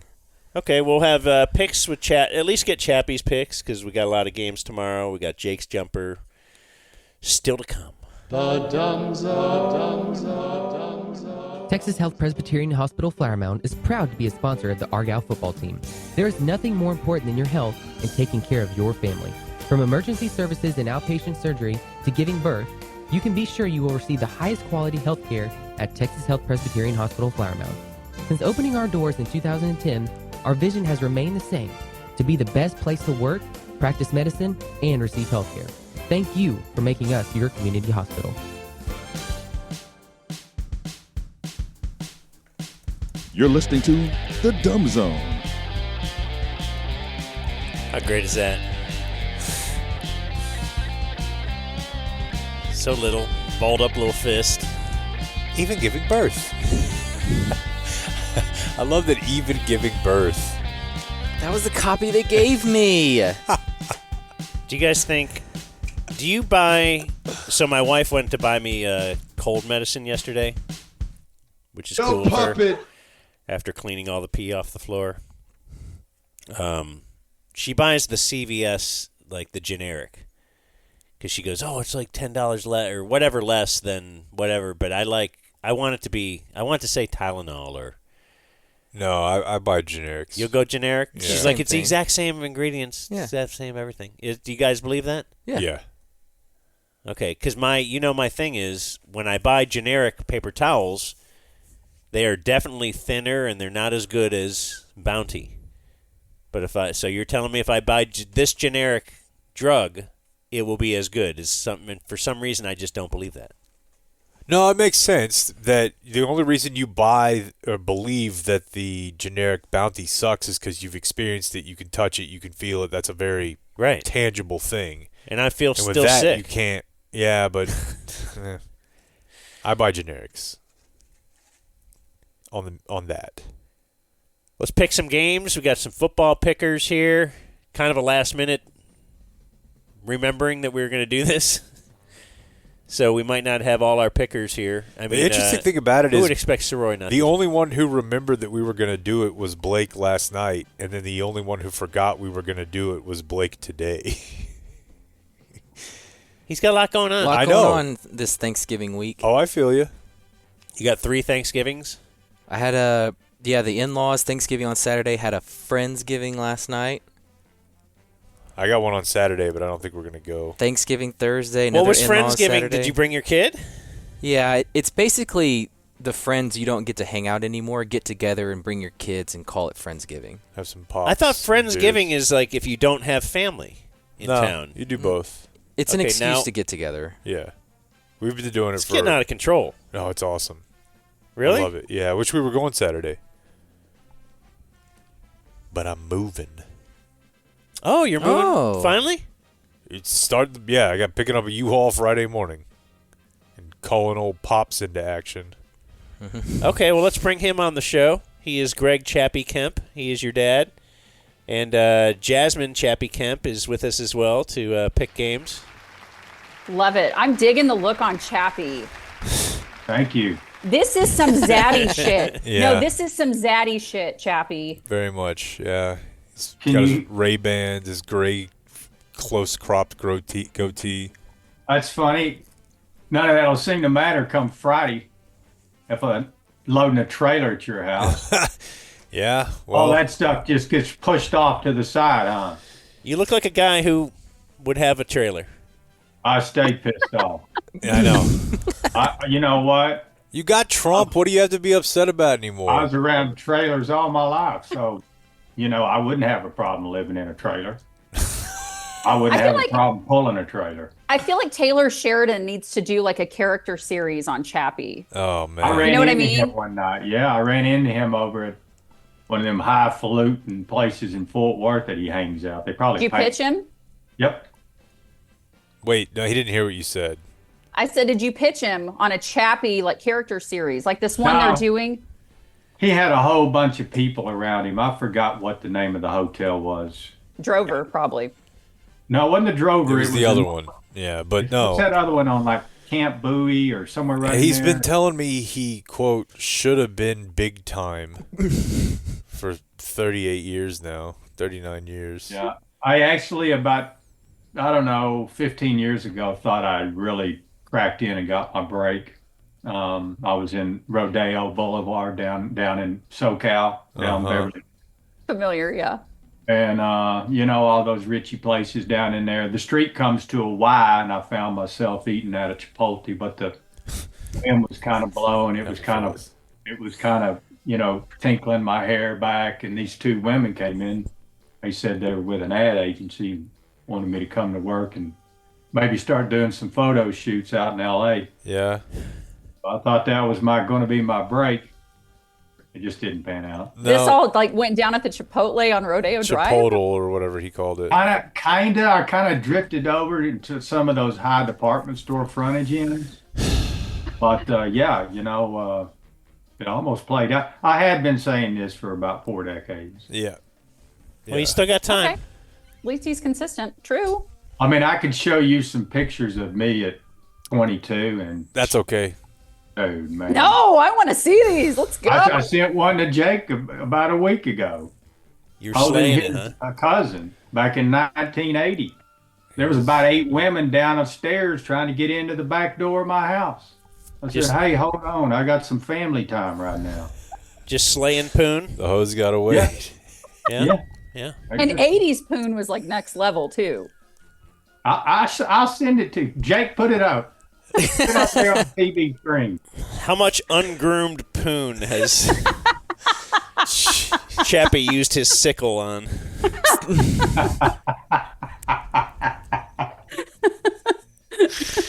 Yeah, all right, here you go. Here's a photo of my dad. Look at that's some Tom Selleck shit. Look at that muzzy. Okay, yeah. With my cousin. Yeah. No wonder all those women were beating down your door. That's 1980. Got the pearl snap about halfway up. Oh, dude, Got the chest hair sing a little bit. Busting out. Chest hair was in between. Yes. Each snap. Anyways, what do you guys got going on for Thanksgiving? So I look at DeeZ Picks. If you go to our website, you can see all the promo codes and stuff there as well. Blake does a good job on that. That's another thing Blake does. If you're wondering what Blake does. What does Blake do? Go to the DeeZ Picks part on dumbzone.com, and you'll see the updated standings. You can see last week's picks. Last week's picks aren't even updated yet, are they? So why did I send everybody there? Because by the time they hear this, it'll be updated. Oh, okay. Chappie was the only one that took the Cowboys last week. Yeah. Yeah, we all knew at some point, but I was just too deep to get off of it. Yep. But I see that you took the Chargers for your triple play. He won't stop being obsessed. No, I'm done with them. But okay. What a bizarre game. I don't know. To go for it on 4th and 1 on your own 18 with 5 minutes left in the first half. I don't know that I've seen that recently. That turned the whole game around. That is interesting. That's very interesting because that's 3 points for the Chargers, maybe 7. But man, hats off to him because once that play happened, it was like, here comes Jackson and here comes Henry, and you can't stop us. Boy, it looks like everybody else cleaned up on their triple play, though, as far as people here. Jasmine had the Eagles. Ugh. What? They won. I know, but I don't want to say that I rooted for them. Oh, okay. I just want to act like it didn't happen. Of course, I had Baker. That was the easiest triple play of all time. Jake had Carolina, who kept it close with Kansas City. Very close. And then last play of the game. Blake had the Dolphins, and they won pretty big, didn't they? Yep. So, yeah. Everybody except Chappie, and he's the guy that's like, oh, look at me. I moved to Vegas. Well, just to be clear, your leader went 0-5, so we'll go ahead and throw him in there as a miss. Okay, you're watching that because he started the week at 37-18. Like, unbelievable. Right. So anybody that had any success last week, you're working again. I picked up 2 on him just going 2 and 3. He's obsessed. You are obsessed, aren't you? I am. Well, you know what? It's numbers. So, no, I'm obsessed with numbers. All right. Well, let's pick some games this week. Don't know what you think is tasty out there, but we're going to pick that Cowboy game. What's our spread? Cowboys by 3, correct? Yes. Yeah, and that's a weird line because it was 4. It doesn't look like DeVito's going to play, which is so when you bench or when your starting quarterback gets hurt. Yeah. You actually have a better chance of winning. Locke is a good backup. So they've listed him as questionable. They still haven't. They didn't fire their coach, correct? Correct. Okay, so they certainly have a Malik Neighbors is still upset. Just a whole. I mean, they got to know everybody's dead man walking around there. Yeah. Oh yeah. Yeah. If you're concerned about McCarthy, at least there's a 50-50 chance McCarthy's back. I think it's 0% on Dable. So who knows how they'll play. But we got that. You got to pick a triple play, and then you got to pick a knockout game, which is becoming harder and harder to do because we've burned all of our squads. Yeah, and I don't even know who I have left. So we still in the Dumb Zone Knockout League still have 2 players going head-to-head, right? Mm-hmm. And are you aware, did they both pick the same team this weekend?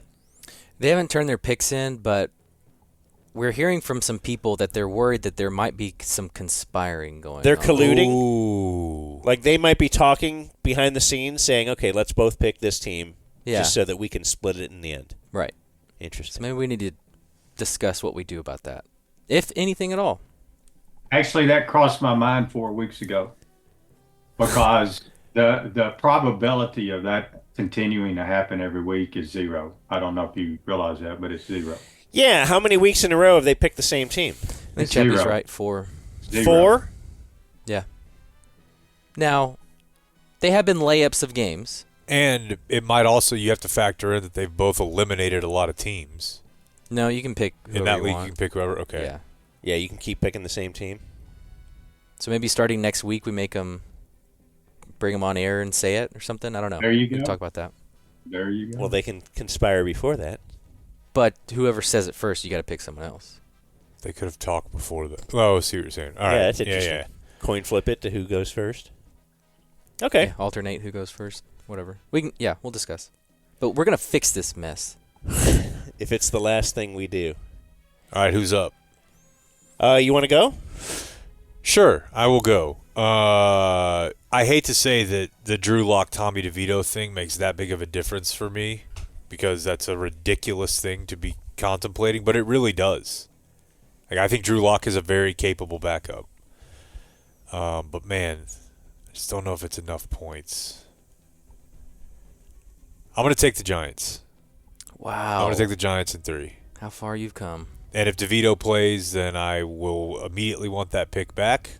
But I'm just going to say I'm a Drew Lock homer.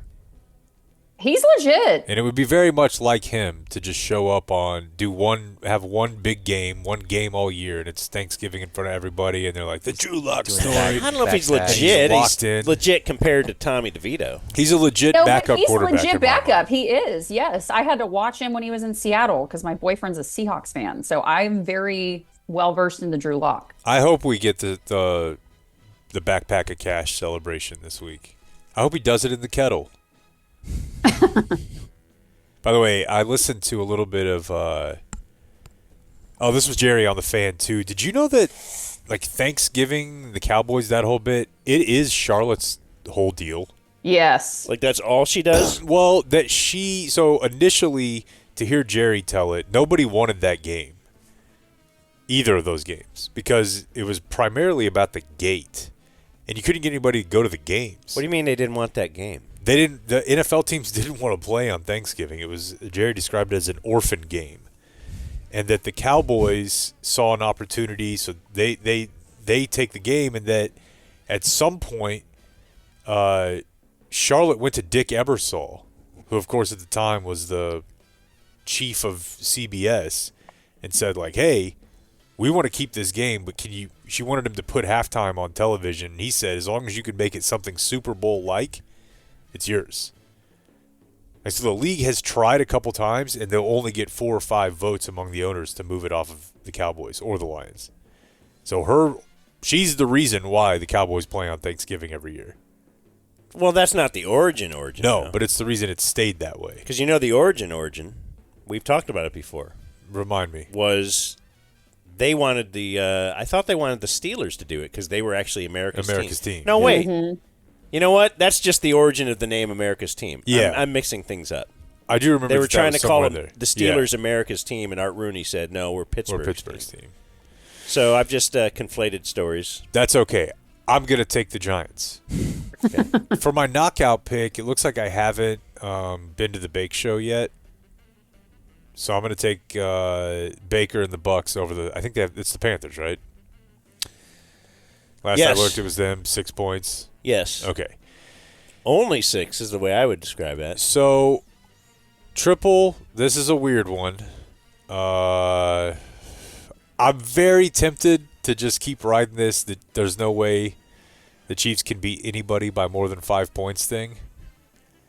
As they are minus 12.5 now, hosting the Raiders. But the Raiders are pretty bad. It's also Aiden O'Connell instead of Minshew. So I think my play here is going to be. Let me scroll back down to the one I wanted. We could be dealing with like a Mahomes MVP push too. That's very true. Because his numbers are not that impressive. No, they're not. But, if they end up with one loss and he can get himself over 4, because I don't even know that he's on pace for 4,000 yards passing right now. Don't believe he is. But I think he's kind of picked it up in the last couple weeks. I'm going to my triple play. I don't even know what we have it at. I think 2.5. I do not believe in the Steelers. And I am going to take the Bengals at home. -3. -3. The Bengals still have something to play for. Burrow's really good off of a loss. He would be the MVP if they had flipped like 3 of their losses to wins in one-score games. He would be the runaway MVP. What was the Steelers game last week? Oh, it was the Browns. Yeah. Boy. I missed Joe Burrow before he became a lesbian. I 10 do. days to prepare. Yeah, I mean, I just don't think the Steelers are any good. All right. So I'm taking, that's my triple. Lock it up. 3 points. Cincinnati hosting Pittsburgh. I'm going to take Dallas. I just feel like they really got a little momentum cooking here. Righted the ship, baby. Kind of get things right. 2 wins in a row. Then you got to then you get 3, and who knows, man. Right. In fact, no. Why not lock up McCarthy right now with a nice, shiny new 10-year deal? Beat the market. Yeah. Oh. My knockout. He's so inept at his job, he probably will. My knockout is going to be Houston at Jacksonville. I believe I haven't picked Houston yet. I also think next year we shouldn't do a knockout because it's weird to do it like 10 weeks in. Yeah. But if you're still in a knockout league, then we're going to go Houston for you. And my triple play, I do not believe they will lose 2 in a row. I think they're a pretty good team. And I think they're going to try and help Baker get to the playoffs. I believe the Chargers will knock off Atlanta at Atlanta. The Chargers favored by 1. So they basically just have to win that game. And they will. And my triple plays have been red hot lately, haven't they, Chappie? Yeah, you're zooming up. You're just nipping right at the break-even point. Thank you, my friend. I knew you'd be following me if no one else here would. So triple play, the Chargers, -1 at Atlanta. Jasmine. All right. Well, yeah, let's do this. The Cowboys pissed me off by winning last week. And they did. Like, now you show up with your balls out. No one cares. Can't even tank right. Don't get me started. But I know what they do. Give me the Cowboys and -3. You know they're going to win. The Giants are absolute turds right now. They're in a disarray. There's just, so Cowboys and -3. I'll pick Think that. Zeke gets a nice goal line carry? Get him in that kettle again? Get him in the fucking kettle. Maybe turn the kettle over on him. That would be awesome. If he gets 1 carry, goal line, and he does the kettle. Yes. Dude, the crowd will lose their minds. Will they? All 400 of them that paid $50 to be there? If you're there, you're into it, though. If you're there on Thanksgiving, you're why you're there. Well, also tradition. After they won the other day, as much as we all hated, look, on Monday's show, Dan came in. He's like, "Look at the schedule." No. Look what's in If front you're of a you. real Cowboys fan, you are not happy that they won last week. Also, it's supposed to be cloudy tomorrow. They won't have any sun. What is that? Oh, yeah, there you go. We removed the. And that's why I took them last week. That night. It worked out pretty well. Anyway. All right, Cowboys and -3 for me. My triple play, I'm going the Seahawks -2 and -2 to beat the Jets. They're in New York. Now, West Coast teams on the East Coast with a 1 o'clock start on the East Coast. Dicey, but I feel like the Seahawks are just a better team. And, they're sitting first in their division, so they've got something to play for. So, give me Seahawks and -2. And then my knockout pick, I'm picking the Colts at New England. New England sucks. Colts aren't really any better, but I feel like they're better, and I think they'll take this in New England. I saw this headline, and I don't know why it made me laugh, but it was like, expert warns Colts are putrid. I don't. It's very ominous. Who cares? But anyway, I saw that. Was like, all right, I'm in. The putrid Colts. Give me the putrid Colts for my knockout pick. The Colts aren't that far out of it. I wonder if Gerard Mayo makes it for year 2. Man, I don't know. I don't think so. Because he's had a pretty rough first year. Obviously, Kraft sticks with a coach, but he sticks with a coach. And I wonder if they would let Vrabel go somewhere else. Vrabel seems like the perfect fit for there. Mm-hmm. That would be pretty great. But then he would have to. They better get Drake May some help, because that guy's not going to be standing around there much longer. He got the bejeebins knocked out of him last weekend. But he seems good. He's more so than Anthony Richardson. Good. But you take 3 or 4 years of that, and that's a car in the making back in the Houston day. He's getting hit hard. Blake Jones. I'm really torn on the Cowboys game because I think they're a way better team. But if we're looking at the Cowboys cycle, it's win a game you shouldn't have. People then ride high, and it's immediate letdown. The only thing is the ride high usually lasts a couple weeks. The funniest thing would be that they lose to the Panthers. That'd be even funnier than the Giants, I think. Although this would be funny. Giants are always a trap. Giants are always a trap. Yeah.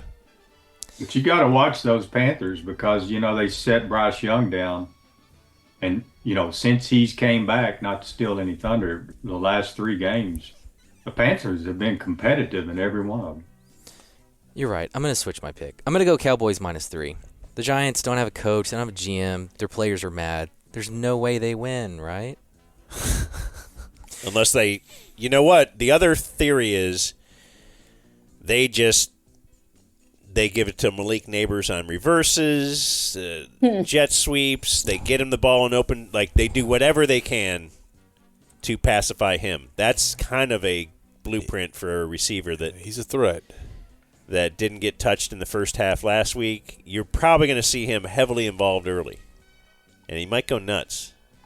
Okay, let's switch back. 260 yards receiving. Cowboys haven't won a home game all year. Give me Giants +3. You went Giants? Yeah, let me go Giants. So pliable.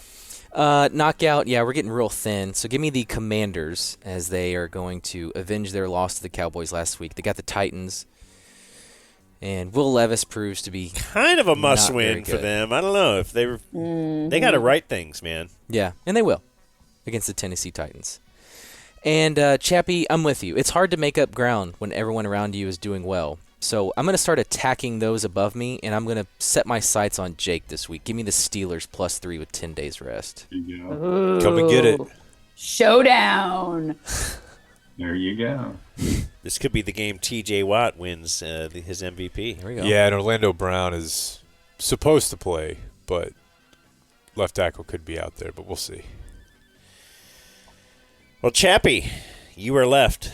This is why people actually, if anybody does listen to this, they want to hear what your picks are. That's why I'm here.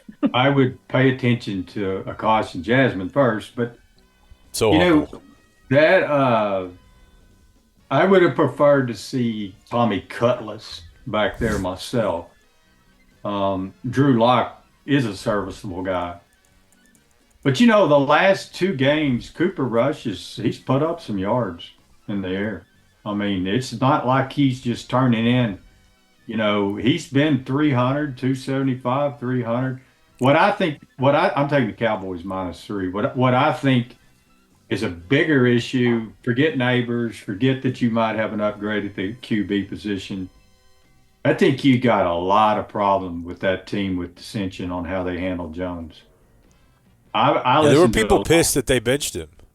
They were pissed that they benched him. They were pissed that he went to 4th string and he was playing safety on the scout team. That's no lie. They had him back. That has a huge effect in the workplace. I don't care if it's in an industry or if it's in an organization or on a football field. I think there's some people there that aren't going to let that go.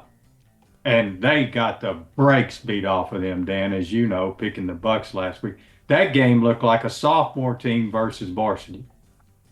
So, who knows? But I'm going with the Cowboys -3.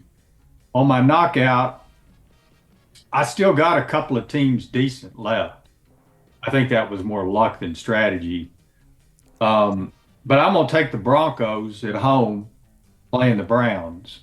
And, the line's like 5.5, but, just straight win. I'm going to take the Broncos at home. That's a Monday night affair, standalone game. I made an outside wager at the beginning of the year on the over-under on the Broncos win total. It was 6. So, man, I said at the time, and I've said a lot of wrong things, but I said Bo Nix. Bo Nix, to me, is basically just a starter kit for Sean Payton and the stable that he used to have with Breeze. I mean, I get it.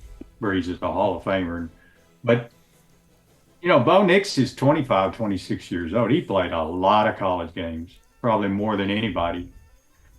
So I like the Broncos at home.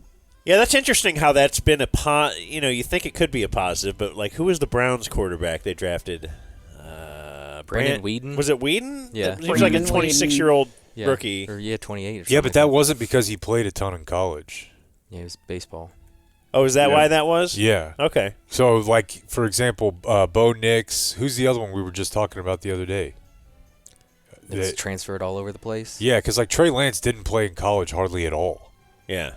But especially now with the portal and with COVID, there's guys with 5 years under their belt. 5 and 6. Yeah. Didn't Bo Nix play in college with Justin Herbert, something like that? Yes. Mm-hmm. Yeah. That's the weird And stat. Herbert's on his second contract. Yeah. Yeah, it's kind of weird to think. By the way, that portal and the NIL and all of that stuff, No time for that. Yeah. Oh, well, there's a lawsuit already out there. My lock of the week, I'm going down into the college. I'm going to take Duke -4 on the road against Wake Forest Saturday. I love the basketball football shit. Yeah, that's a guy right there who definitely needs a reason to pay attention to something on Saturday. Texas A&M. That is a degenerate pick. Yeah, that really is. Duke's had a scrappy year. They're sitting at 8-3 right now. They played some boys pretty tough. Okay. You don't. Maybe they didn't need that head coach.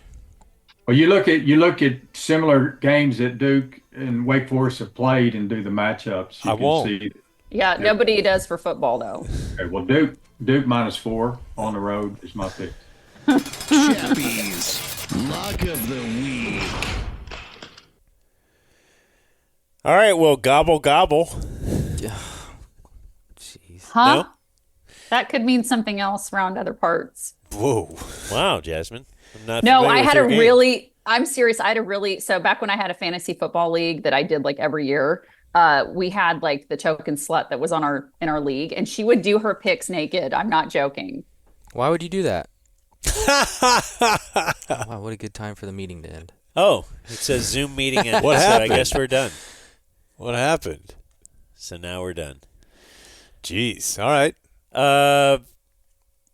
You want to do some Jake's Jumper? Let's do it. Okay. Brought to us by Fairlease. Fairlease. Check them out at fairlease.org. Going to the car dealership can be a massive beating. And you don't have to mess with that with Fairlease. You're going to do all of the operations online from your phone. Do it at home. That includes your trade-in value. That includes all of your paperwork. You can do that or from the comfort of your own home.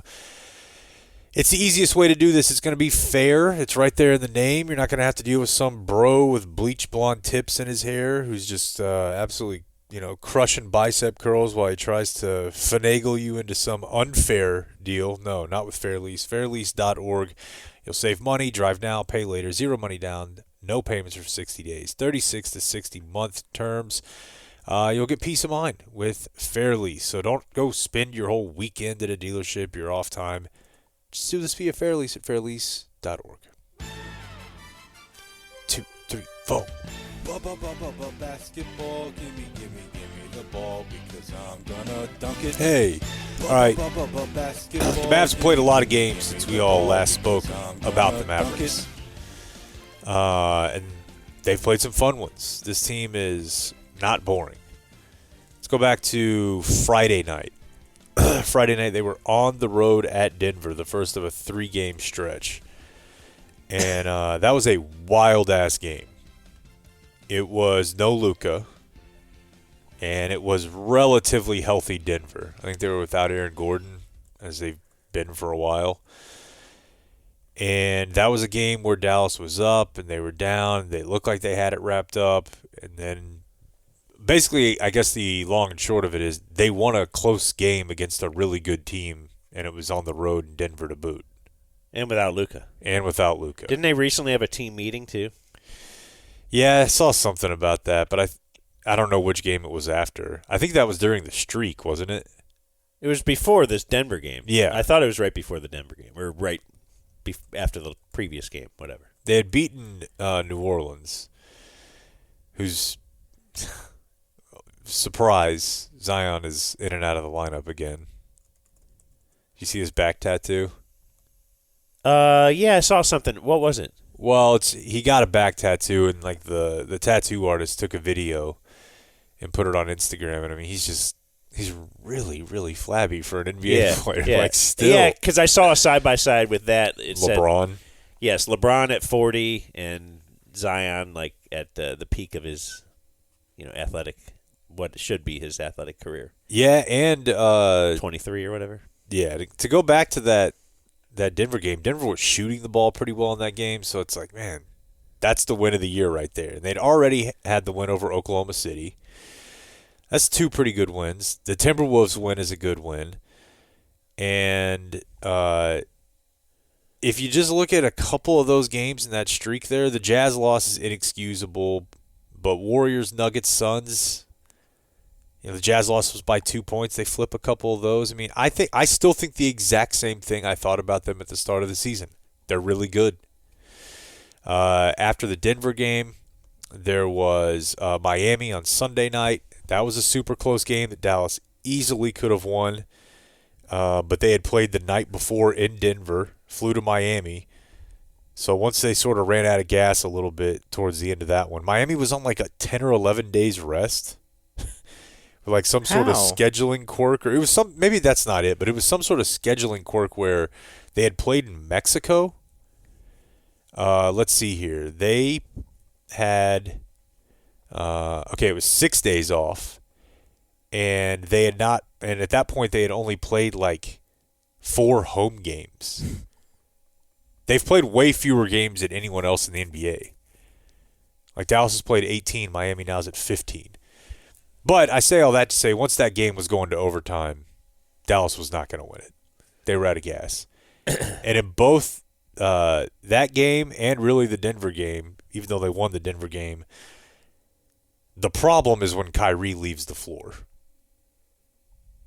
Because the great thing about having Kyrie and Luka is that usually one of them's on the floor. But when Kyrie's not out there, you're looking up and you're seeing lineups of like Jaden Hardy, Spencer Dinwiddie, you're probably Marshall or Grimes, Maxey, and Gafford or something like that. And they ended up getting down 10 or 11 against Atlanta the other night. Atlanta's not any good. But a big part of it was Kyrie leaves the game. Now, the only thing that's really kept him afloat is Najee Marshall has been incredible. Like, I really think once football's over and everybody's all in on the Mavericks, you're going to love him, folks. PJ's been great lately, too, right? It's night and day. The games that he missed those are the games where everybody is just nonstop complaining from coaches, fans, whatever, about rebounding. And he makes a massive difference. Massive, massive difference. It's also been scoring, quite well, but Najee gives him a punch. PJ's a great rebounder. This is the first time in a long time that I can say, looking at the Mavericks team, that's their team. There's not really a big trade. There's no talk of that? I don't know what they would even go do. They have everything they need. They just have to play a little bit better together, as evidenced by the fact that, they lost 4 games by a combined 7 points or something historic like that. And they were all games that they easily could have won. They weren't just claw back and make it close at the end type games. That's their team. every year it's, God, they need another big. Got to get a wing defender. Could use another shooter. Who's going to be the other ball handler? There's stuff to figure out, but none of it is going to require them to go make a move. Like Clay, since I told you guys I needed to bench him, has been better. He's still not great. I think in the stretch that they're on right now, he's at about 38%, and that includes a night where he went 0 for 8. So that from 3, which would be fine. But for the season, I think he's still sub 37. And in fact, the other night in Miami when they went to overtime, he didn't play until a minute left. Like they went with Dinwiddie. So you had Dinwiddie out there at the end of the game. In Miami? Yeah. He was horrible. He was so bad, especially at the end of the game. Really bad. But then turned it around against Atlanta. Big time. You get a lot of Jaden Hardy these days. Which I like. I do, but you just have to accept that you're never going, I'll speak for myself, like we're in therapy. Let's make I statements. Okay. I will never be comfortable watching Jaden Hardy play basketball. Why? He's too chaotic? At all times, I feel like he's, you know how they say like Luka's at his own pace? He can slow down any time.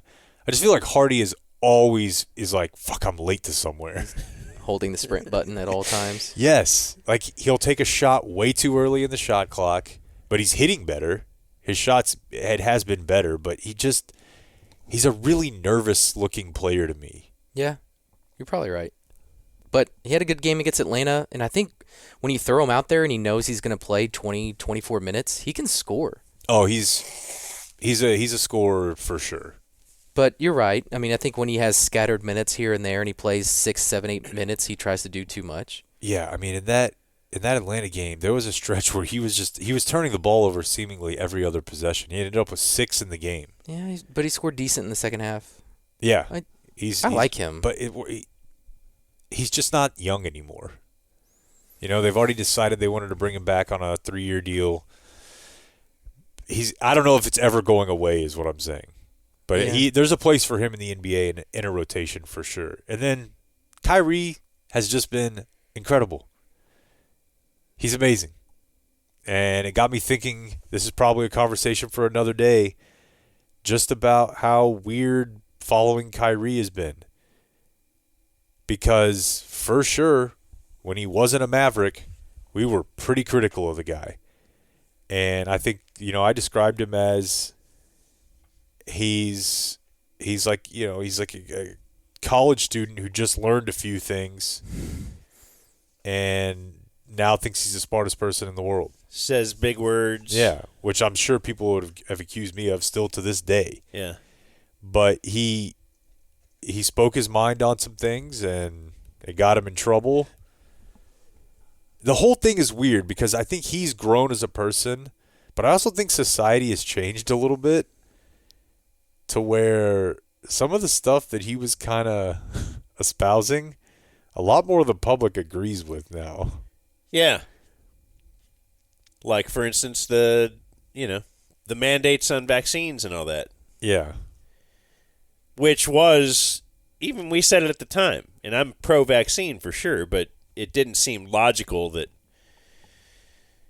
you could have to mandate that for him in an arena full of people that it wasn't mandated for, And then you go on the road. Right. He could play on the road, but he wasn't allowed to play in New York. So that was... And he wasn't allowed on the team bench because he wasn't vaccinated, but then he bought courtside seats and could sit next to the team. Yeah. I don't think anybody thought that the protocols made any sense. No, and even now, and that's the thing. There's a medium point of either all vaccines make you autistic, or everything that you are told you should just do blindly.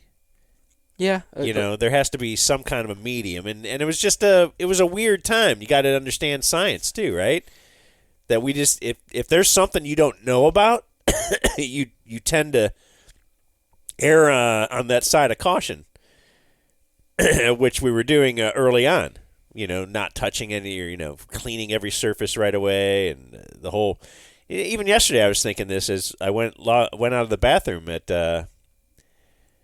was it Cane Rosso? They had the foot thing. Yeah. Where you could just pull the bathroom door open with your foot. And that didn't exist before COVID. Because we were worried about touching the handle and that it was going to stay on the handle. And it turns out, like, it couldn't be transmitted that way. But, they just didn't know that. So, I don't know. Yes, you're right.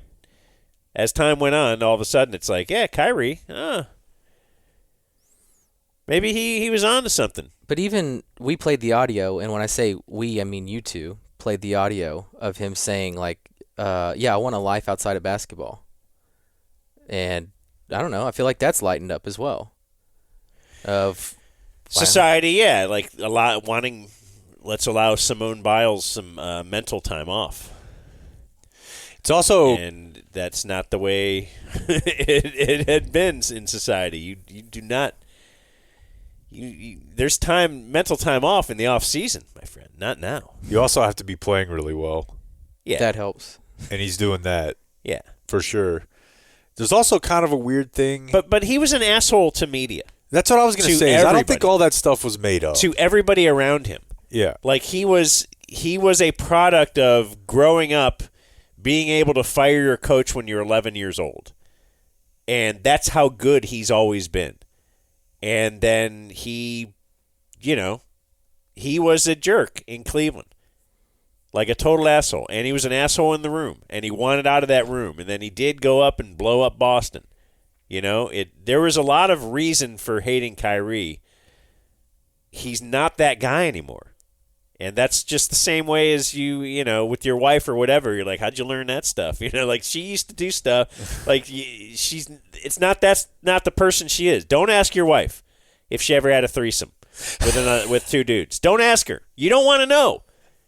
Maybe she did, whatever, but that's not who she is now. And that's not who Kyrie now is a stabilizing veteran presence. It's crazy. He is actually the leader of this team. Luka's the best player. But it actually did matter.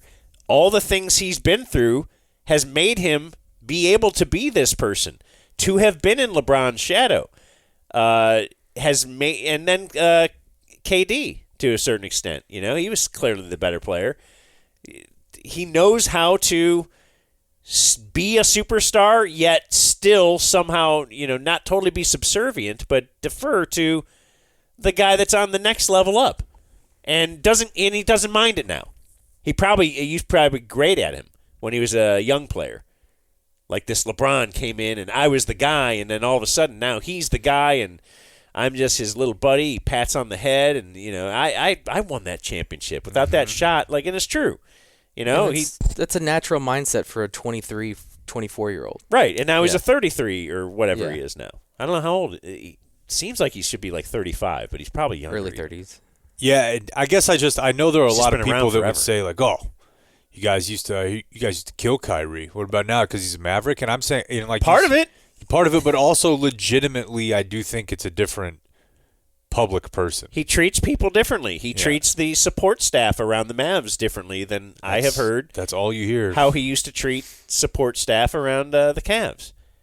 He is a different person now. So that's. You should judge people on who they are, right? Not on who they have been. Lord knows I'm hoping for it. Yeah. But there's also a weird thing that I can't really prove, but is kind of in the background. He was saying some wild stuff and has had some wild beliefs before about this geopolitical thing or that religious thing or this thing that the government did. Which, to be honest with you, before the Republicans and the conservatives did a very good job doing what they do, that's kind of what people used to mean when they said the word woke. Like, hey, did you ever hear very people's history of the United States type stuff? Yeah. He's always kind of put that stuff out there and was viewed as a kook. Now I feel like a lot more people, without even knowing it, the people that are like, oh, trans people, that's woke. A lot more people are like, interesting, I'll watch your documentary. Conservative and liberal, or left and right, that are like, I don't know. I don't know that I believe everything that they're telling us anymore. Right. I mean, in a weird way, the entire questioning the government over science, that is the definition of what black people meant when they started using the word woke. Because of like the Tuskegee experiment and, on down the line of different things that the establishment had told you, this is the way that it is, it'll be good for you. Right. That's what that word used to mean. Yes. And now it means, you dress up like a cat to get fucked or something.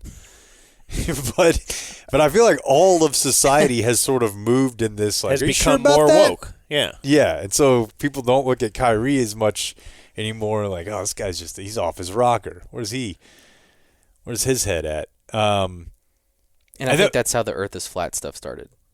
Yeah. He was just more of like, why don't you go find out for yourself? Right, they're just going to tell you that and you just believe it, which is a fine position to have.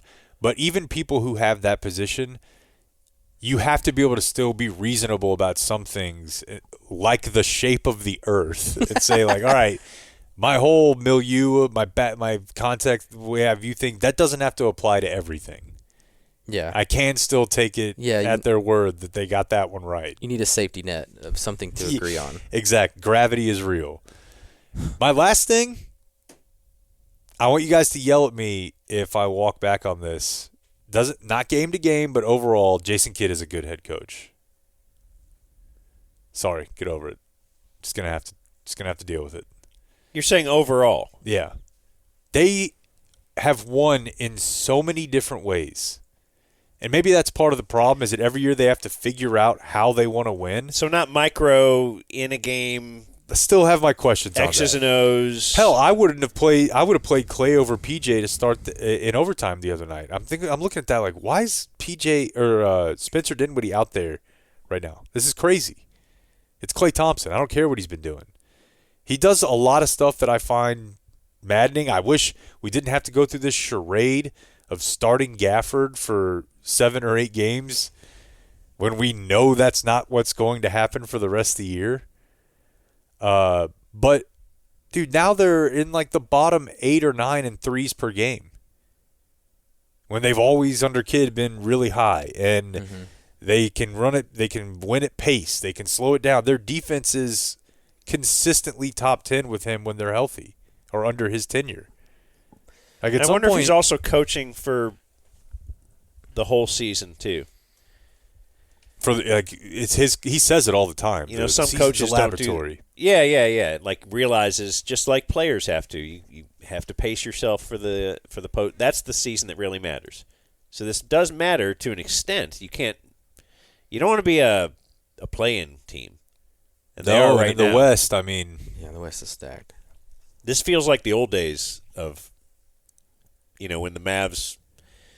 Like their record right now, they'd be the 9th seed, and they'd be like the 5th seed in the East. Yeah. Well, what I think about Kidd is he's a really good manager, where X's and O's and day to day, he's probably not the best. But if we went to let's go back to football. Kellen Moore was really good at drawing up plays and concepts and designs, right? But he was missing that element of just get CD the football. Right. And I think that's where Jason Kidd is good, is let's simplify it. Let's just do this. And right, he's not Carlisle where he's like, no. You're never going to have seen this play before. Right. But in the playoffs, Kidd excels because he's like, well, we just take away their best player and make them do things they don't want to do. And he gets that from his playing days of this worked. So, yeah, I'm with you. He's great on a macro level. But when you dissect it game by game and decision by decision, yeah, you're probably going to find some things you don't like. Yeah, that's a perfect way to put it. They're much better than their record indicates. But, again, the problem with the West is it might not matter. They play tonight. Even the last play, even looking at the bottom of the Knicks. West, is the Pelicans. Who are good when Zion plays. Yeah, and there's just no bad. The Rockets are good now. The Rockets Trailblazers are not bad. The Rockets are good now, and they're. Here's how you know when your team is starting to get good, when you're like, maybe we make a deal. Yeah. Like you've built out the bottom half of it, or the young part of it. They have so many picks to play with. And you're like, all right. Yeah, but the Jazz probably stinks, but the Kings, Timberwolves, and Spurs are all underneath you, and they're pretty good. Yeah. Another Knicks matchup, no Brunson, no Luka again.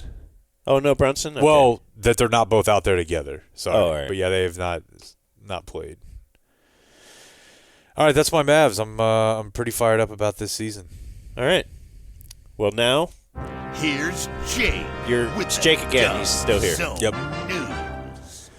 Let's get back over to that proper page, Dan. We had this story earlier this month. I believe actually one of the dudes in question spoke to Fox 4. The guy who was on a plane. This is a flight from Milwaukee to Dallas earlier this month. There was a guy who was trying to open the door of the plane mid-flight, and he has been charged. He is 29-year-old. Will it not open? Well, he got let's rolled. He got Wahlberged. Someone tackled him? 3 guys. One of them from McKinney and another guy from Wisconsin. What if you were the closest guy to him? I would do that. Would you? Yeah. Like, I don't think I'm... What if he hadn't showered? Well... What if he was naked? Everyone on the plane is disgusting. Everyone. And naked is a problem, for sure. That's why, some comedian many years ago had the bit of, if you hear something in your house... Yeah, like Dan is the safest guy in this room. He's dong out all the time. I'll run down there naked. They'll be so taken aback. Yeah, I had a moment this morning where sometimes I will sleep naked. I prefer it. I think it's better for you because you're cooler. And being cooler leads to better sleep. Like, that's why they sell those cooling mattresses, and you're supposed to keep your temp LeBron level. Like it's 67 or 68. Really?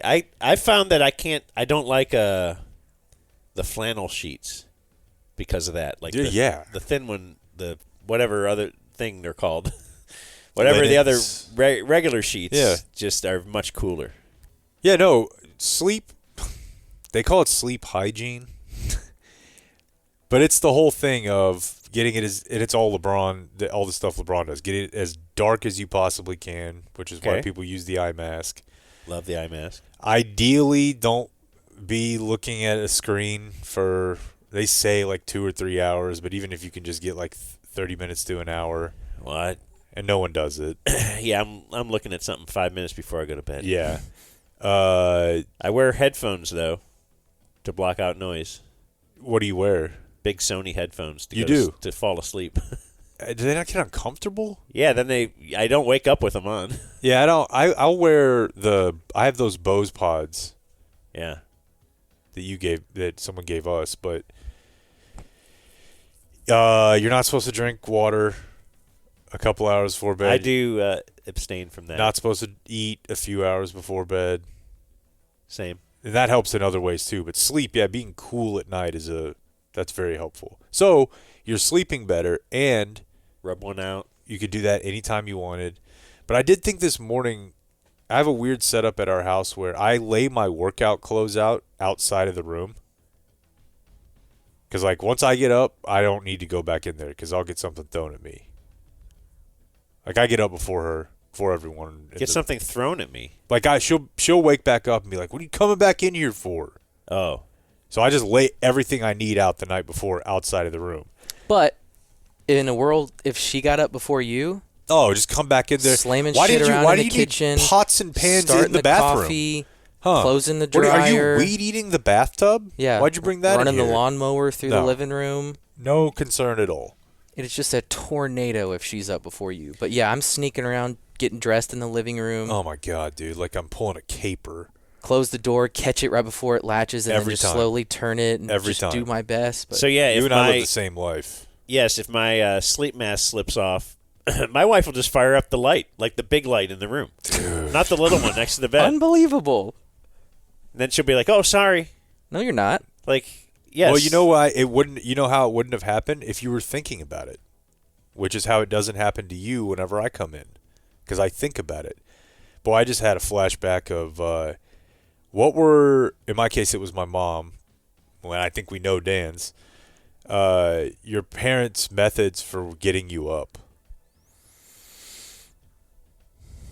Because my mom would, that light was a big player. Oh, was it? Yeah. Yeah, probably a light. It was lights, and then if we really needed it, it was the pots and pans.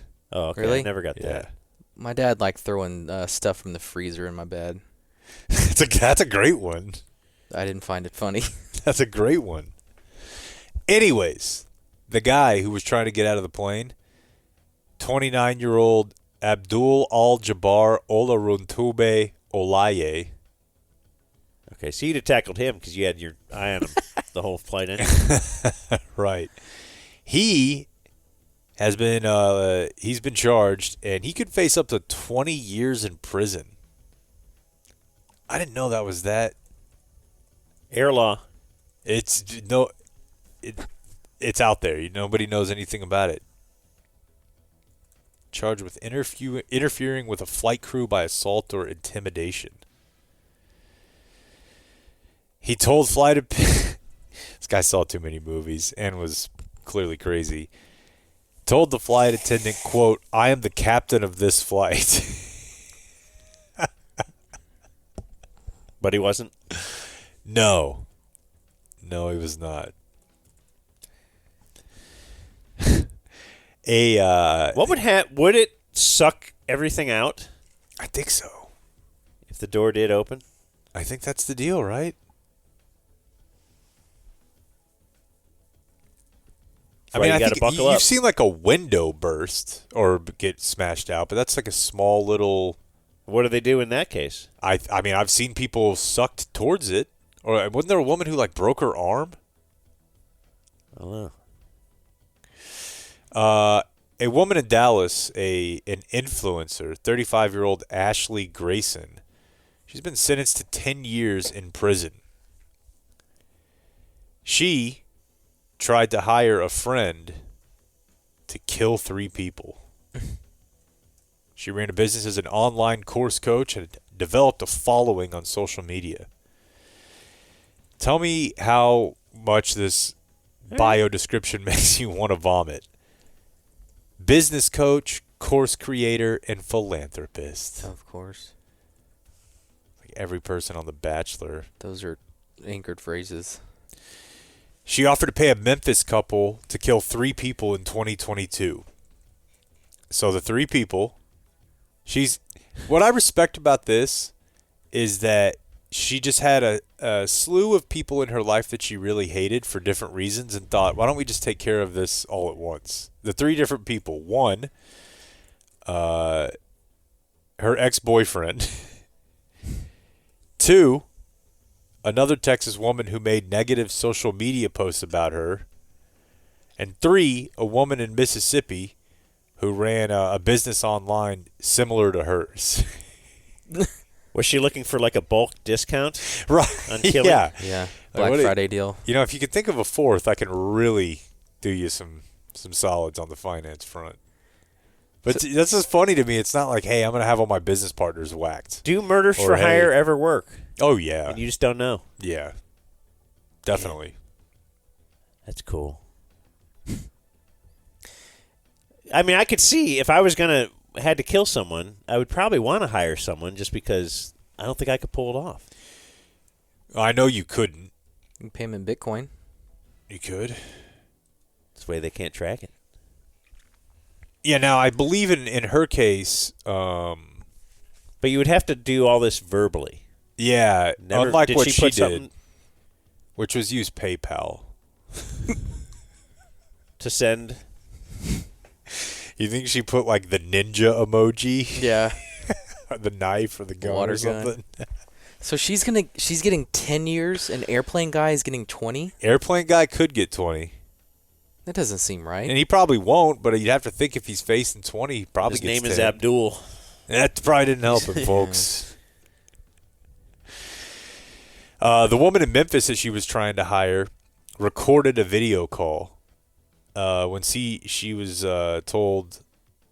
So the woman in Memphis is the potential murderer, and she was told that the paying lady, one of the Mississippi women, killed as soon as possible and offered, quote, an extra $5,000 for the murder to be carried out in the next week. Like, call while this ad is running. What was the total she was looking to $20K pay? per body. She ordered overnight shipping. Okay, Yeah. that's more reasonable though. We've heard of other stories where, like, she paid $800 to kill her husband. Something weird. Mm-hmm. Like $20K per person. That seems like a good amount. I would think it'd even be more than that, but Yeah. So if you're saying, yeah. Like, what does the actual going rate? Yeah, the real hitmen that really get away with it. Before I hit enter here, probably $100,000. I want this record, the logs to reflect this is research for the show as I search murder for hire costs. Could you go on the dark web and find that out? Oh, yeah. Like, does Craigslist still exist there? How much money do I need to hire a hitman to kill someone? Backpage.com? I'm seeing...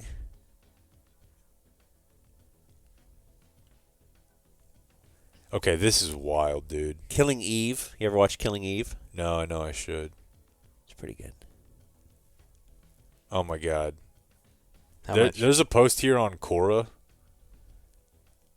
And I don't know why. I've never seen this on Quora before, but everything is written in, like, weird font.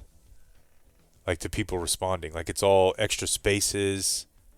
And, like, someone changed, like, the script font of people saying, like, I do this. Here's my contact info. Whoa.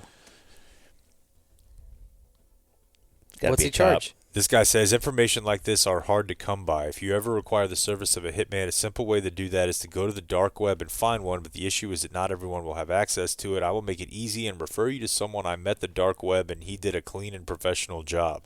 He can also make it look like an accident. I can tell he is best in game. And then there is a... that doesn't seem sketchy at all. I'd click right on that.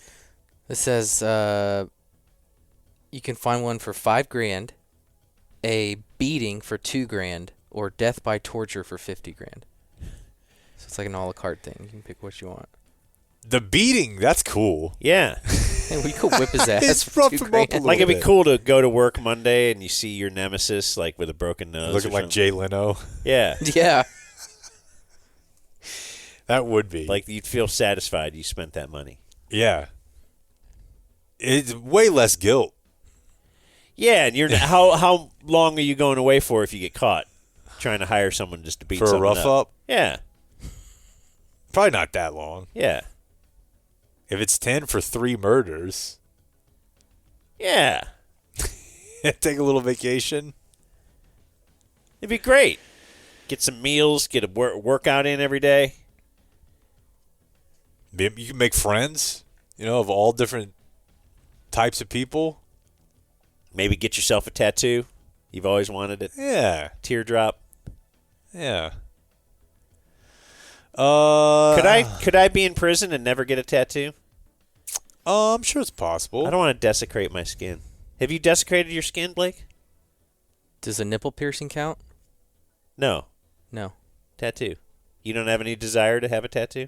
No, what if the I don't boys think, win state? I don't think I would look cool with a tattoo. What about a little Playboy bunny? Where?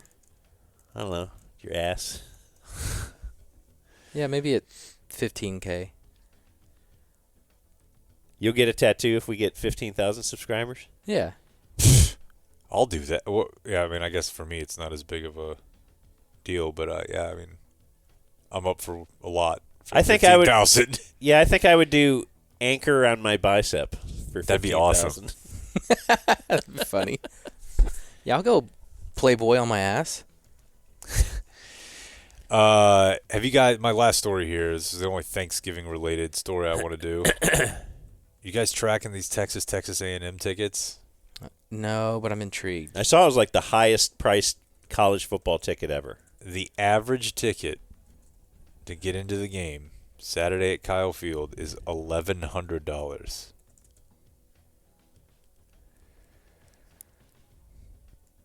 That's incomprehensible to me. Wonder what they can make pay-per-view, because I'd pay $50 to see it. Like, I'd rather pay to watch it on TV than to go to it. It's like my overhead bin bit. Yeah. Like, they should charge you to watch it, not to go to the stadium. Who wants to go to the stadium? College football is a little different, though. I don't want to go. I know you don't, but for most people, that would be a tough sell. Yeah. Yeah, and of course there's big concerts all weekend. Pat Green, Randy Rogers. What do you mean, around Dallas? No, around down there. Oh, okay. Like this is a big deal. Yeah, they're back. How long's it been? 2008 or 9? I was going to say 2008. I just had it pulled up. I mean, it was kind of ridiculous that they haven't played. Like, why wouldn't they schedule this as a... When did Tucker make the kick? They're non-conference league. 2011. Okay. Why are they what? Why wouldn't they have tried to keep this alive for their non-con... Like, because they explicitly... That's the thing. They didn't want to... They don't want to be playing now. What do you mean? They want nothing to do with each other. Why? And I mean, I think it's A&M wants less to do with Texas because Texas was kind of Texas is the asshole in this whole thing. The Longhorn Network screwed everything up. That's why A&M ended up in the SEC, which is better for them. But no, this is not like if Texas and OU somehow ended, I don't know, the situations would have to be different. But Texas and OU fled a conference together. Their rivalry is not bad blood. It's good for both. Texas and Texas A&M legitimately don't want to play. I'm not saying there aren't people who are fans who don't want to play, but they've had plenty of opportunities to schedule this non-con, for over a decade now, and they haven't. Because they're both pissed at each other? Yeah. So Aggie was pissed that Texas acted like they are the biggest deal in town, which they were. Yeah, but you can still care about the rest of your conference. And said, we're just going to profit, not you guys. Yeah. And then so Aggie said, oh, guess what we'll do? We'll go to the SEC. We'll be the recruiting hub for if you want to stay in Texas, but be in the SEC, play the best brand of football. So then Texas got mad at that because they thought of it first. Exactly. And now Texas A&M is probably pissed at Texas again because they're fancy that. Okay, huh? then a different thing. Like I would think Oklahoma and OSU have to play every year. But they're not going to. They aren't, but I definitely could still see that somehow becoming a non-conference. That has more of a chance than this ever did. That's what sucks about all this college football stuff. Yep. Yeah. Okay, I do have one more college football story for you, but I'm going to do it outside of the news, so play the thing. That's your news. The Dumb go long Zone today. News. Like and subscribe. We think we'll have a little hour-long post-game show on Friday morning just to wet the beak. But hey, maybe you're out there running a turkey trot or something tomorrow.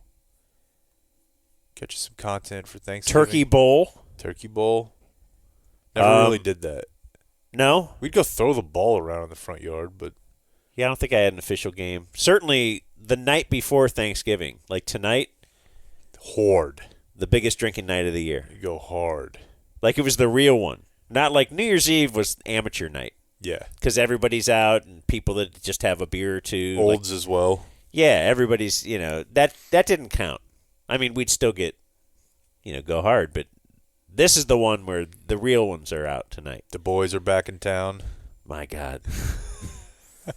We had found... Back from college. This is a great night. Good friend of mine, Sean, who we talked about last week, his 40th birthday, his current wife had found I think maybe her mom had started going there with her group of friends, but it was like this really shitty hotel bar at a really shitty hotel over in Fort Worth.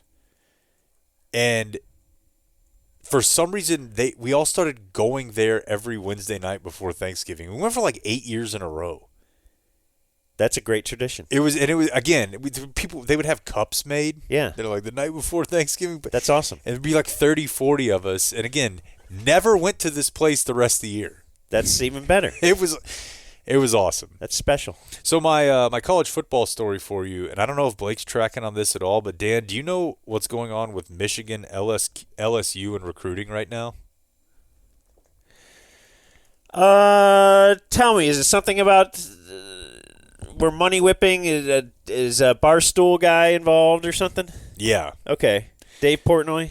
So Portnoy's a Michigan man. Yeah.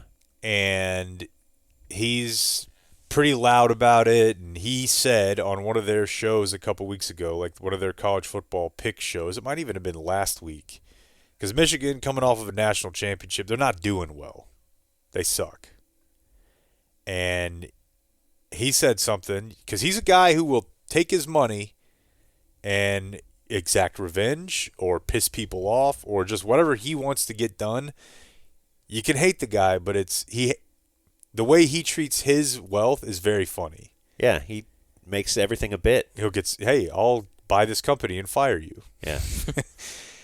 So he made a comment of like, we are not going to have another season like this. I'm going to make sure we always have a quarterback. I'm going to figure this out. $2-3 million, whatever the case I got to throw in. We can't have this anymore. He will NIL it. And you say it's a Barstool thing, but it's his money. Yeah. And this has always kind of been the case where, the money was under the table and it's a group of faceless oil men or, real estate guys. And they liked it that way. And then even in the first little bit of NIL, it was, hey, there's going to be these collectives, right? So Texas oil guy might still give a ton of money to the NIL collective, and then the NIL collective is the one who pays out to the player. The guy giving the money, he may want to be known to the coaches and the administration, but he's not out doing interviews saying, like, I'm the guy who got Quinn Ewers. He would say that to his friends maybe, but not publicly. Well, with Portnoy, it's an entirely different deal. So you have Portnoy, extremely wealthy, very obnoxious publicly and into Michigan.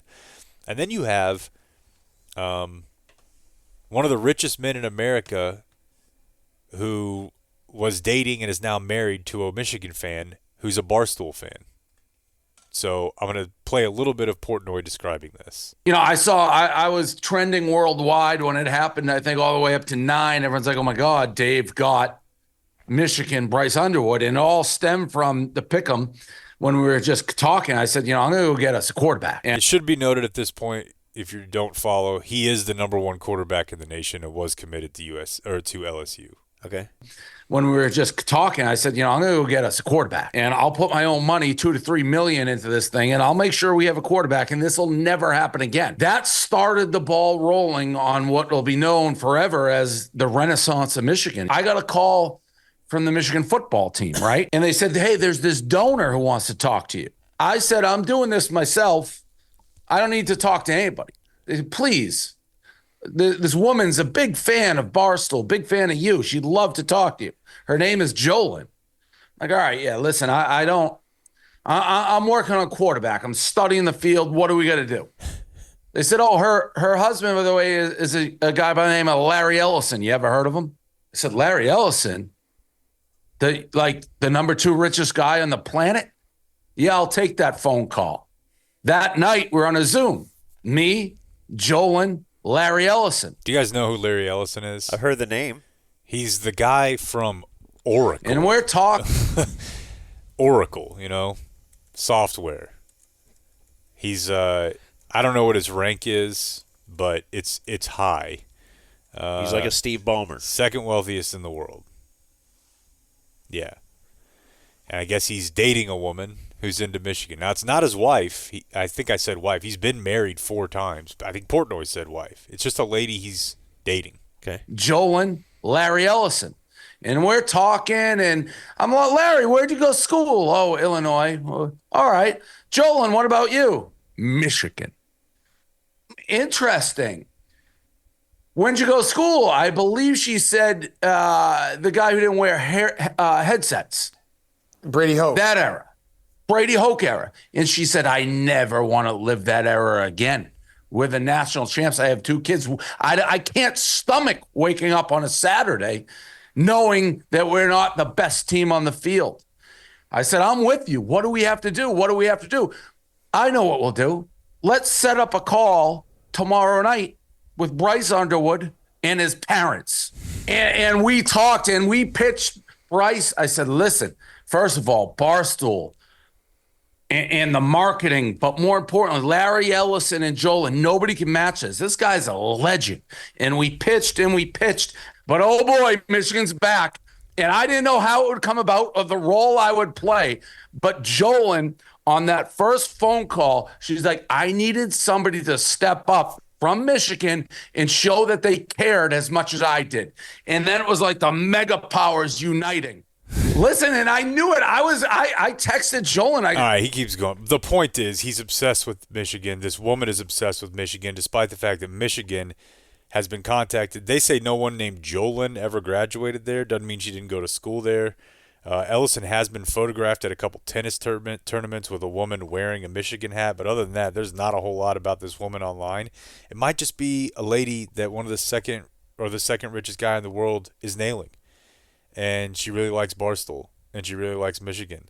And she's like, you know what I'm going to use this pussy for? I'm going to make sure the Wolverines have the number one crew. Did they get him? He flipped like 2 days later. For what? For Michigan. For how much? Reported 11 to 12 million. Damn. Wow. Yeah. Now there are 100 different things to talk about on this. Like, you know, what if he's not good? Yep. And it's not like we know the guys that we're getting. Hey, they're throwing the money bag. The bag man is behind the scenes making sure you get Chris Sims. And hey, the NIL, next stage, NIL, you know, that's how they got such and such guy at Alabama. But it is a different deal to me if you're walking into college. Barstool is super popular on college campuses and with college football players, and it's like, that's the $11 million Barstool guy. Yeah. It's big pressure. Big pressure. Big pressure on him. Big pressure on the coaches. It's kind of what we've always seen, but it is on a times 1,000 steroid pack now. We said, I mean, when this all started, it was like, this is going to be interesting because this is not the final form of how this should be. Like, it's wrong. We knew it was wrong from the beginning. And it's clearly playing out there. It's just, and guys are going, you know, college quarterbacks are like NBA players. They're just going team to team to team, and probably other positions too, but I just hear more about the quarterbacks. It's more with quarterbacks, but yeah, it's a lot of them. I saw a funny tweet this morning that was like, this is all fun and games until some Saudi businessman gets obsessed with Temple football. This will probably Colorado tried. What's going to happen here is parity. Saudi, yeah. It's already happening. Just because that's what happened to the NBA.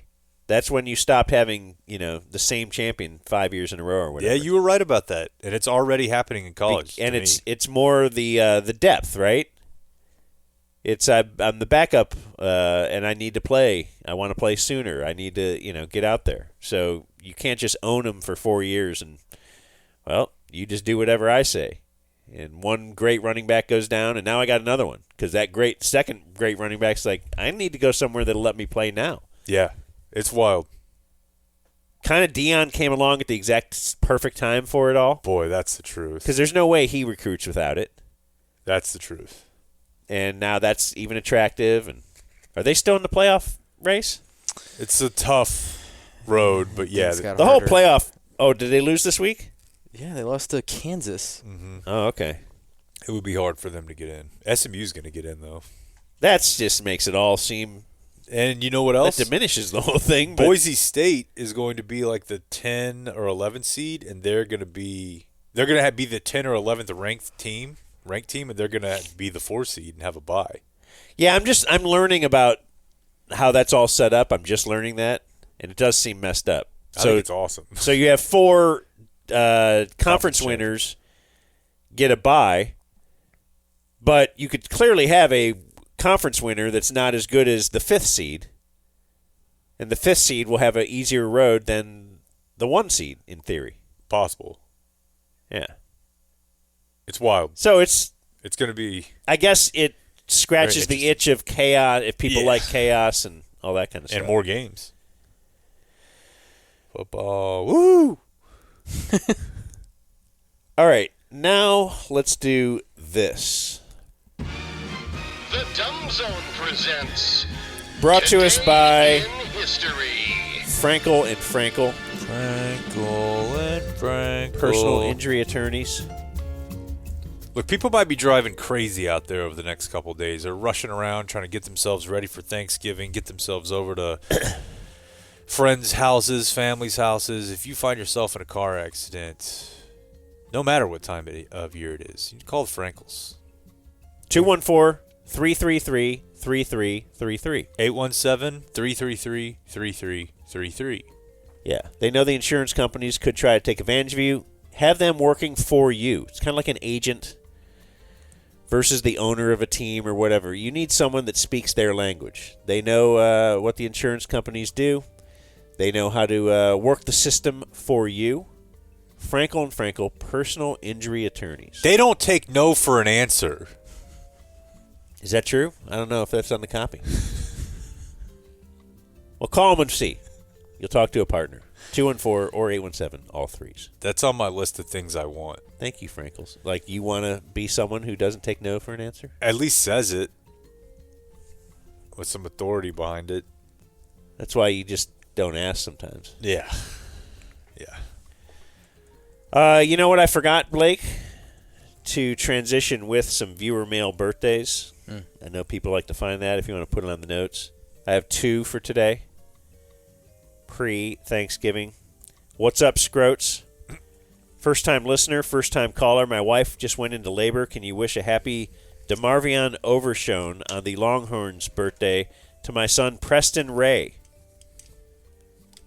Here's to hoping he is born with his head bones in good working order and that Julie Dobbs stops by the nursery to pick out her next husband today.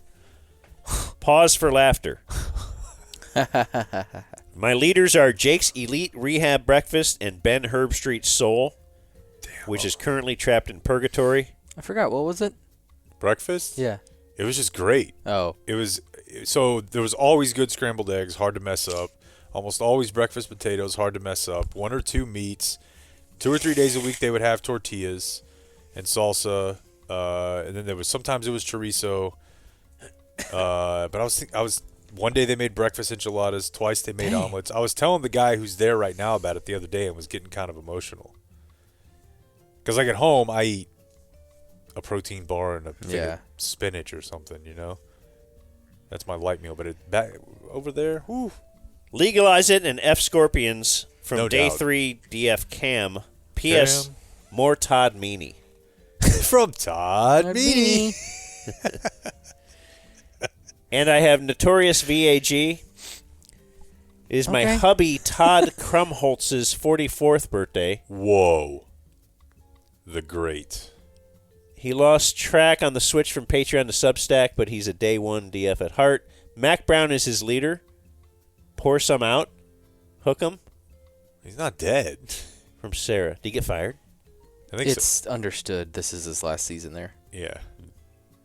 Todd's a great dude. He's helped us out a lot over the years. Todd Meany? Todd Meany. Todd Krumholtz. Let's see. So today is Wednesday, November 27th. Is it Ash Wednesday? What is that? It's Moana 2 Wednesday. This is the day in 1924 that Macy's first ever Thanksgiving Day parade was held. Billed as a Christmas parade. Would you watch that?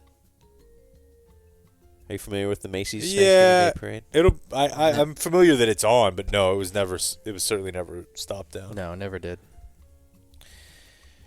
Would you? I remember being a little kid. That's on the TV, and you're just watching it. I don't know. Oh, look, there's a big inflatable turkey. I think when you grow up in Cleveland, that's probably pretty cool to Yeah, watch. Yeah, it's a big deal.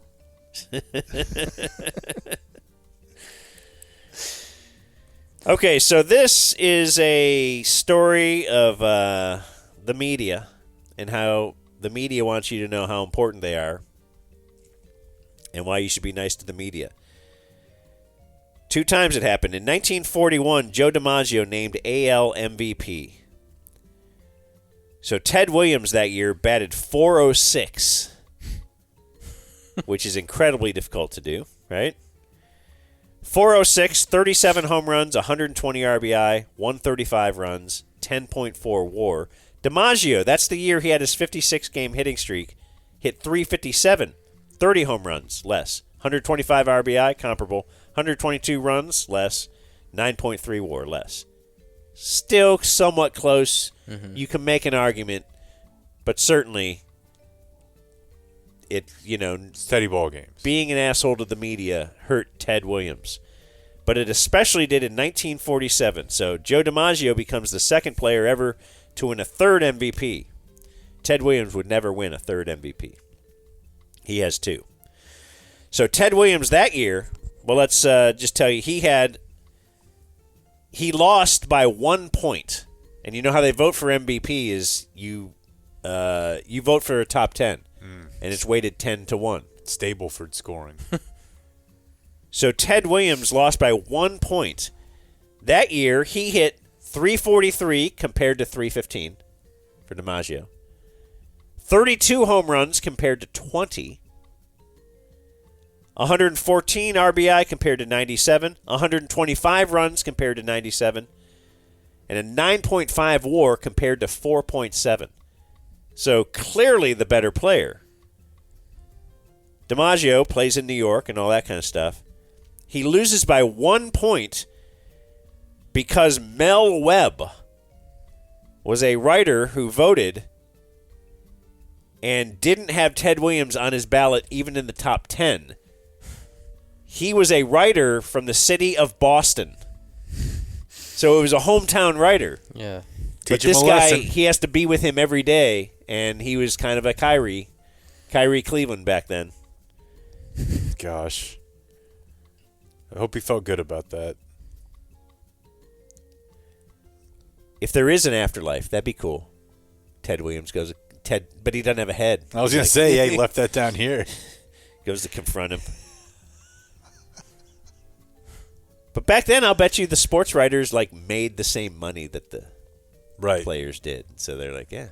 And they were all, they probably viewed him as uncivilized farm boys. Yeah. They're the educated ones with the words. And on this day in 1978, the mayor of San Francisco and the city supervisor, Harvey Milk, who was a gay rights activist, were shot to death by former supervisor Dan White. And it became a movie and stuff. Corby cared. Birthdays today. Pudge Rodriguez, 53. Pudge. Larry Allen, 53. He was really special. A lot of playground stories and debates about who he could beat up. Couldn't he bench whatever 1,000 pounds? It was like 600, over 600 pounds, something like that. I'm pretty sure. Kyle Kozar, 63, or excuse me, Kyle 46. Kozar, yeah. You would say Kozar. It's spelled like kosher. Former Cowboy Martin Gramatica is 49. Barely remember that. Yep. Tiny guy, right? Is this his brother that hurt himself celebrating a field goal? His brother, yep. Billy? Phil? No. What's his name? Steve. It wasn't Martin Gramatica? Bill Gramatica. Bill? Yeah. That doesn't sound like it should fit with your brother's name is Martin. And Bill? Well, his name was Guillermo. All right. Former Mav Nick Van Exel is 53. Who'd he punch? I can't remember. Got mad at us though. Yeah, that's the one that jumps out at me. Really? Oh yeah. We had a weekly with Nick Van Exel, and it was when the Gulf War started, so early 2000s, when Jake's wearing Bush with a Hitler mustache T-shirts. Yeah. No, you guys are right. Bush was right about that whole deal. Turned out great for everyone. And I don't know, end of the interview, I'm like, hey, so how about that war, huh? Got started the war. And you had to know at the time, it was kind of like being at the the Clemson Stadium when there's a flyover. I mean, it's chanting USA. You're not questioning anything. No. Unless you're a dirty pacifist like me. I think it was 98 of 100 senators voted. But everybody was stoked on war. And I just asked, hey, what do you think? And he's like, yeah, the locker room we're embarrassed that Bush is our president, and because we have a lot of foreign players on the team, and we're just kind of distancing from it, and he was not on board with it. Well, that caused a bigger thing, because then the next morning, Jubb replayed that audio, and Jubb, very fired up about America. Yeah. It's like, you live somewhere else, and if you're not going to be with us and all this kind of stuff. And then it became a big thing in the media, as big as it could get in the early 2000s, without the media that we have today. Cuban got in on it, was pissed at me, emailed me, told me he'd get me, that, because it was my fault to even ask that question. Why are you asking that on a basketball? You're supposed to talk basketball. And I'm like, I don't know. He's asking about stuff that's happening like I do. Yeah, and then everything was, everybody forgot later. So we should ask Brandon Aubrey about Gaza. The Iraqis, yeah. Yeah. They kind of had to deal with it. Former Mav Brendan Haywood is 45. And then Nick Van Exel was always mad. I don't think he did the show again. Yeah. I think we were doing we're doing a broadcast from Dirk's celebrity baseball game, out in the field or out in the Frisco. And Nick Van Exel was down there, and we tried to get him on the show, and he wouldn't come on, and tried to reach out. Yeah. Yeah, he wasn't a fan after that. But hey, at least we got the story, right, Turley? Catherine Bigelow is 73. The director of? Zero Dark 30 and Point Break. That's the one I'm looking for. Former wife of Jimmy Cameron. Bill Nye, 69. Woke. I always think it's funny when people call, when you do the Jimmy Cameron, Bobby De Niro. Oh, okay, you're real close. I'm a film guy. You're real close with De Niro. Yeah, okay. It's because I'm a film guy. Robin Givens, 60. Mike Tyson's ex-wife. Kirk Acevedo is 53 from Band of Brothers and Oz. Oh, yeah. Jaleel White is 48. Urkel. Were you an Urkel guy? Family Matters guy? I loved Family Matters, yeah. That's a great show. I was a big TGIF guy, and my week kind of revolved around it. Actor, what's TGIF? What was the lineup? So you had Step by Step. You had Family Matters, of course. It rotated a little bit. I can't remember if Home Improvement wasn't a part of that. Was it, Blake? I wasn't on this. You were not on TGIF at all? No. Let me pull it back up here. It rotated quite a bit. TV programming block. There you go. Oh, Who's the Boss was in there. Yeah. Actor Fisher Stevens is 61. He is Hugo in Succession. He has a funny-looking face now and neck because of disease, but in the 80s, he was really hot and dating Michelle Pfeiffer, I think. Wow. Dinosaurs was on TGIF. One day, I want you to watch a few episodes of Dinosaurs, and I want you to make your film daughter watch it too. Okay, I've seen some online stuff about that occasionally. It's incredible. And that's why it was only a season long. Curtis Armstrong is 71. He is Booger in Revenge of the Nerds. Perfect Strangers. I was not a fan of Balky. Revenge of the Nerds, another 80s movie Boy Meets World, of course. that promoted date rape Yeah. in a positive light, where little nerds like me were only hoping we could someday commit date rape. Maybe I could get the hot girl in school to be drunk and left with me. Different time.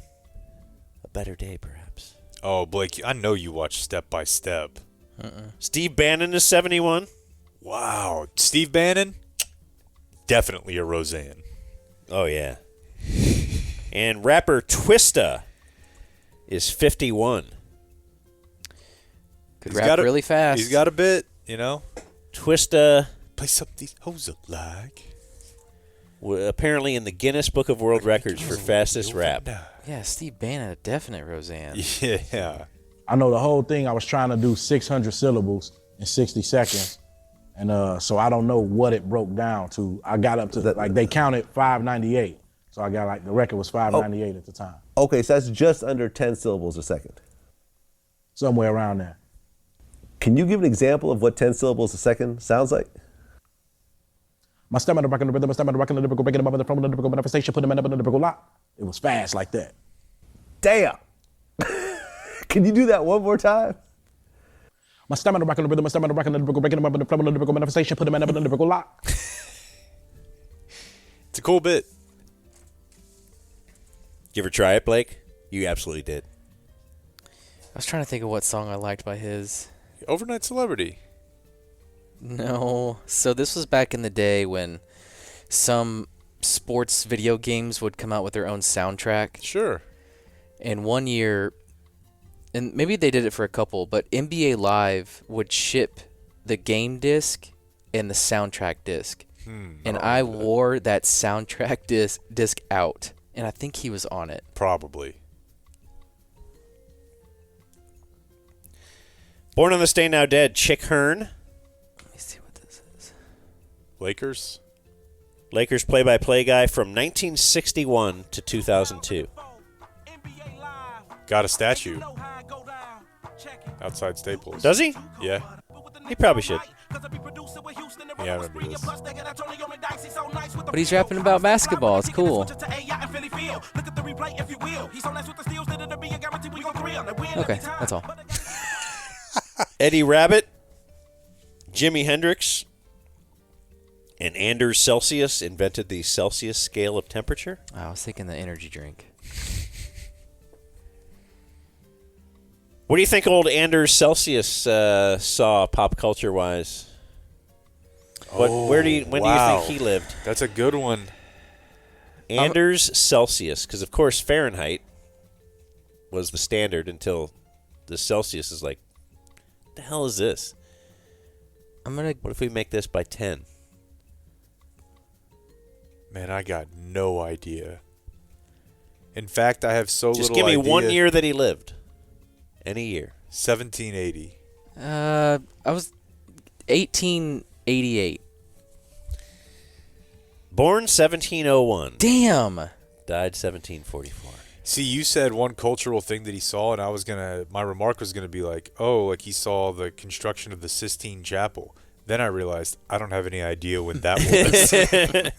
No, I just thought it seemed like that's a guy who could have lived in 1940. Sure. Maybe they didn't come up with Celsius till then. Who knows? That's really weird. He was mad that Ted Williams didn't win an MVP. Yeah. He was clearly the best player. But no. He didn't even see America. Or the United States of America. Hadn't lived. Dead on this day, still dead. Steven Hillenburg. He's the cartoonist who invented SpongeBob. All right. Marvin Miller. The GOAT. Increased the average salary from $19,000 to $240,000. It's pretty sweet. Robert Cade invented Gatorade. And died on this day in 2007, Sean Taylor. Damn, and I that have one a hurt. Chem spin right here. That did hurt. Beyond like his death? It says his number retirement is Chem spin. Oh, yeah, his number retirement is pretty. Jackson Mahomes dancing on it. They threw it together because Daniel Snyder had been caught with another DVD of naked cheerleaders at a photo shoot with like Thunderstruck playing or something. God, I would love to just... Or Pour Some Sugar on Me. I swear I think it was Pour Some Sugar on Me. I would love to picture Dan Snyder with those DVDs, but not having a DVD player. And so he's just in a panic, and he's just all horny. Like, God, I could have watched Is there it right anything more, like, horny, old, like, boomer businessman than, like, dude, I got the DVD for you of our coworkers' new. Like, that's so scuzzy. But I was going to say awesome. Yeah. You're saying, okay. That's disgusting. Yes. Because someone has to touch it. Today in history. Who would want to see their coworkers naked? That's, I guess, us, since we all just work together. We can do that anytime. Is this the longest epi we've ever had? Oh, it's got to be. Oh, damn. Look at us. Did we hit 3? Oh, yeah. What are we at? You take out the beginning and middle, we're probably 3:10-ish. Do you think anybody's still here? No. Should we offer something? for someone that emails us a certain word. Ooh, I like that.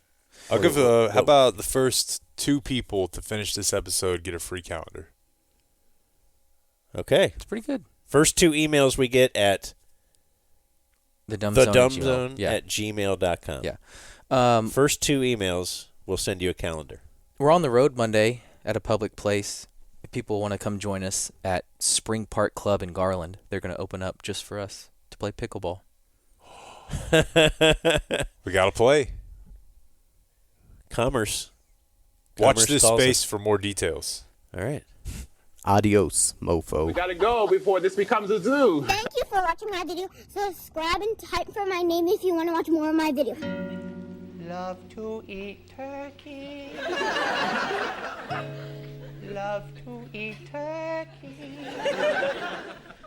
Love to eat turkey, 'cause it's good. Love to eat the turkey like a good boy should, 'cause it's turkey to eat so good. A turkey for me, turkey for you. Let's eat turkey in a big brown shoe. Love to eat the turkey at the table. I once saw a movie with Betty Grable. Eat that turkey all night long. 50 million Elvis fans can't be wrong. Turkey, turkey dee, turkey, turkey dap. I eat the turkey and I take a nap. Thanksgiving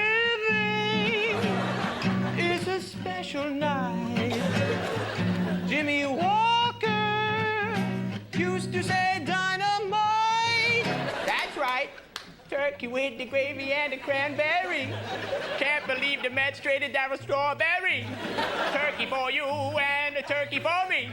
Can't believe Tyson gave the girl BD.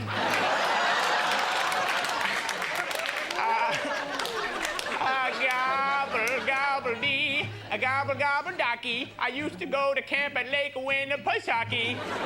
Come on, Kevin. No, that's okay. Oh, it'll be fun. Okay.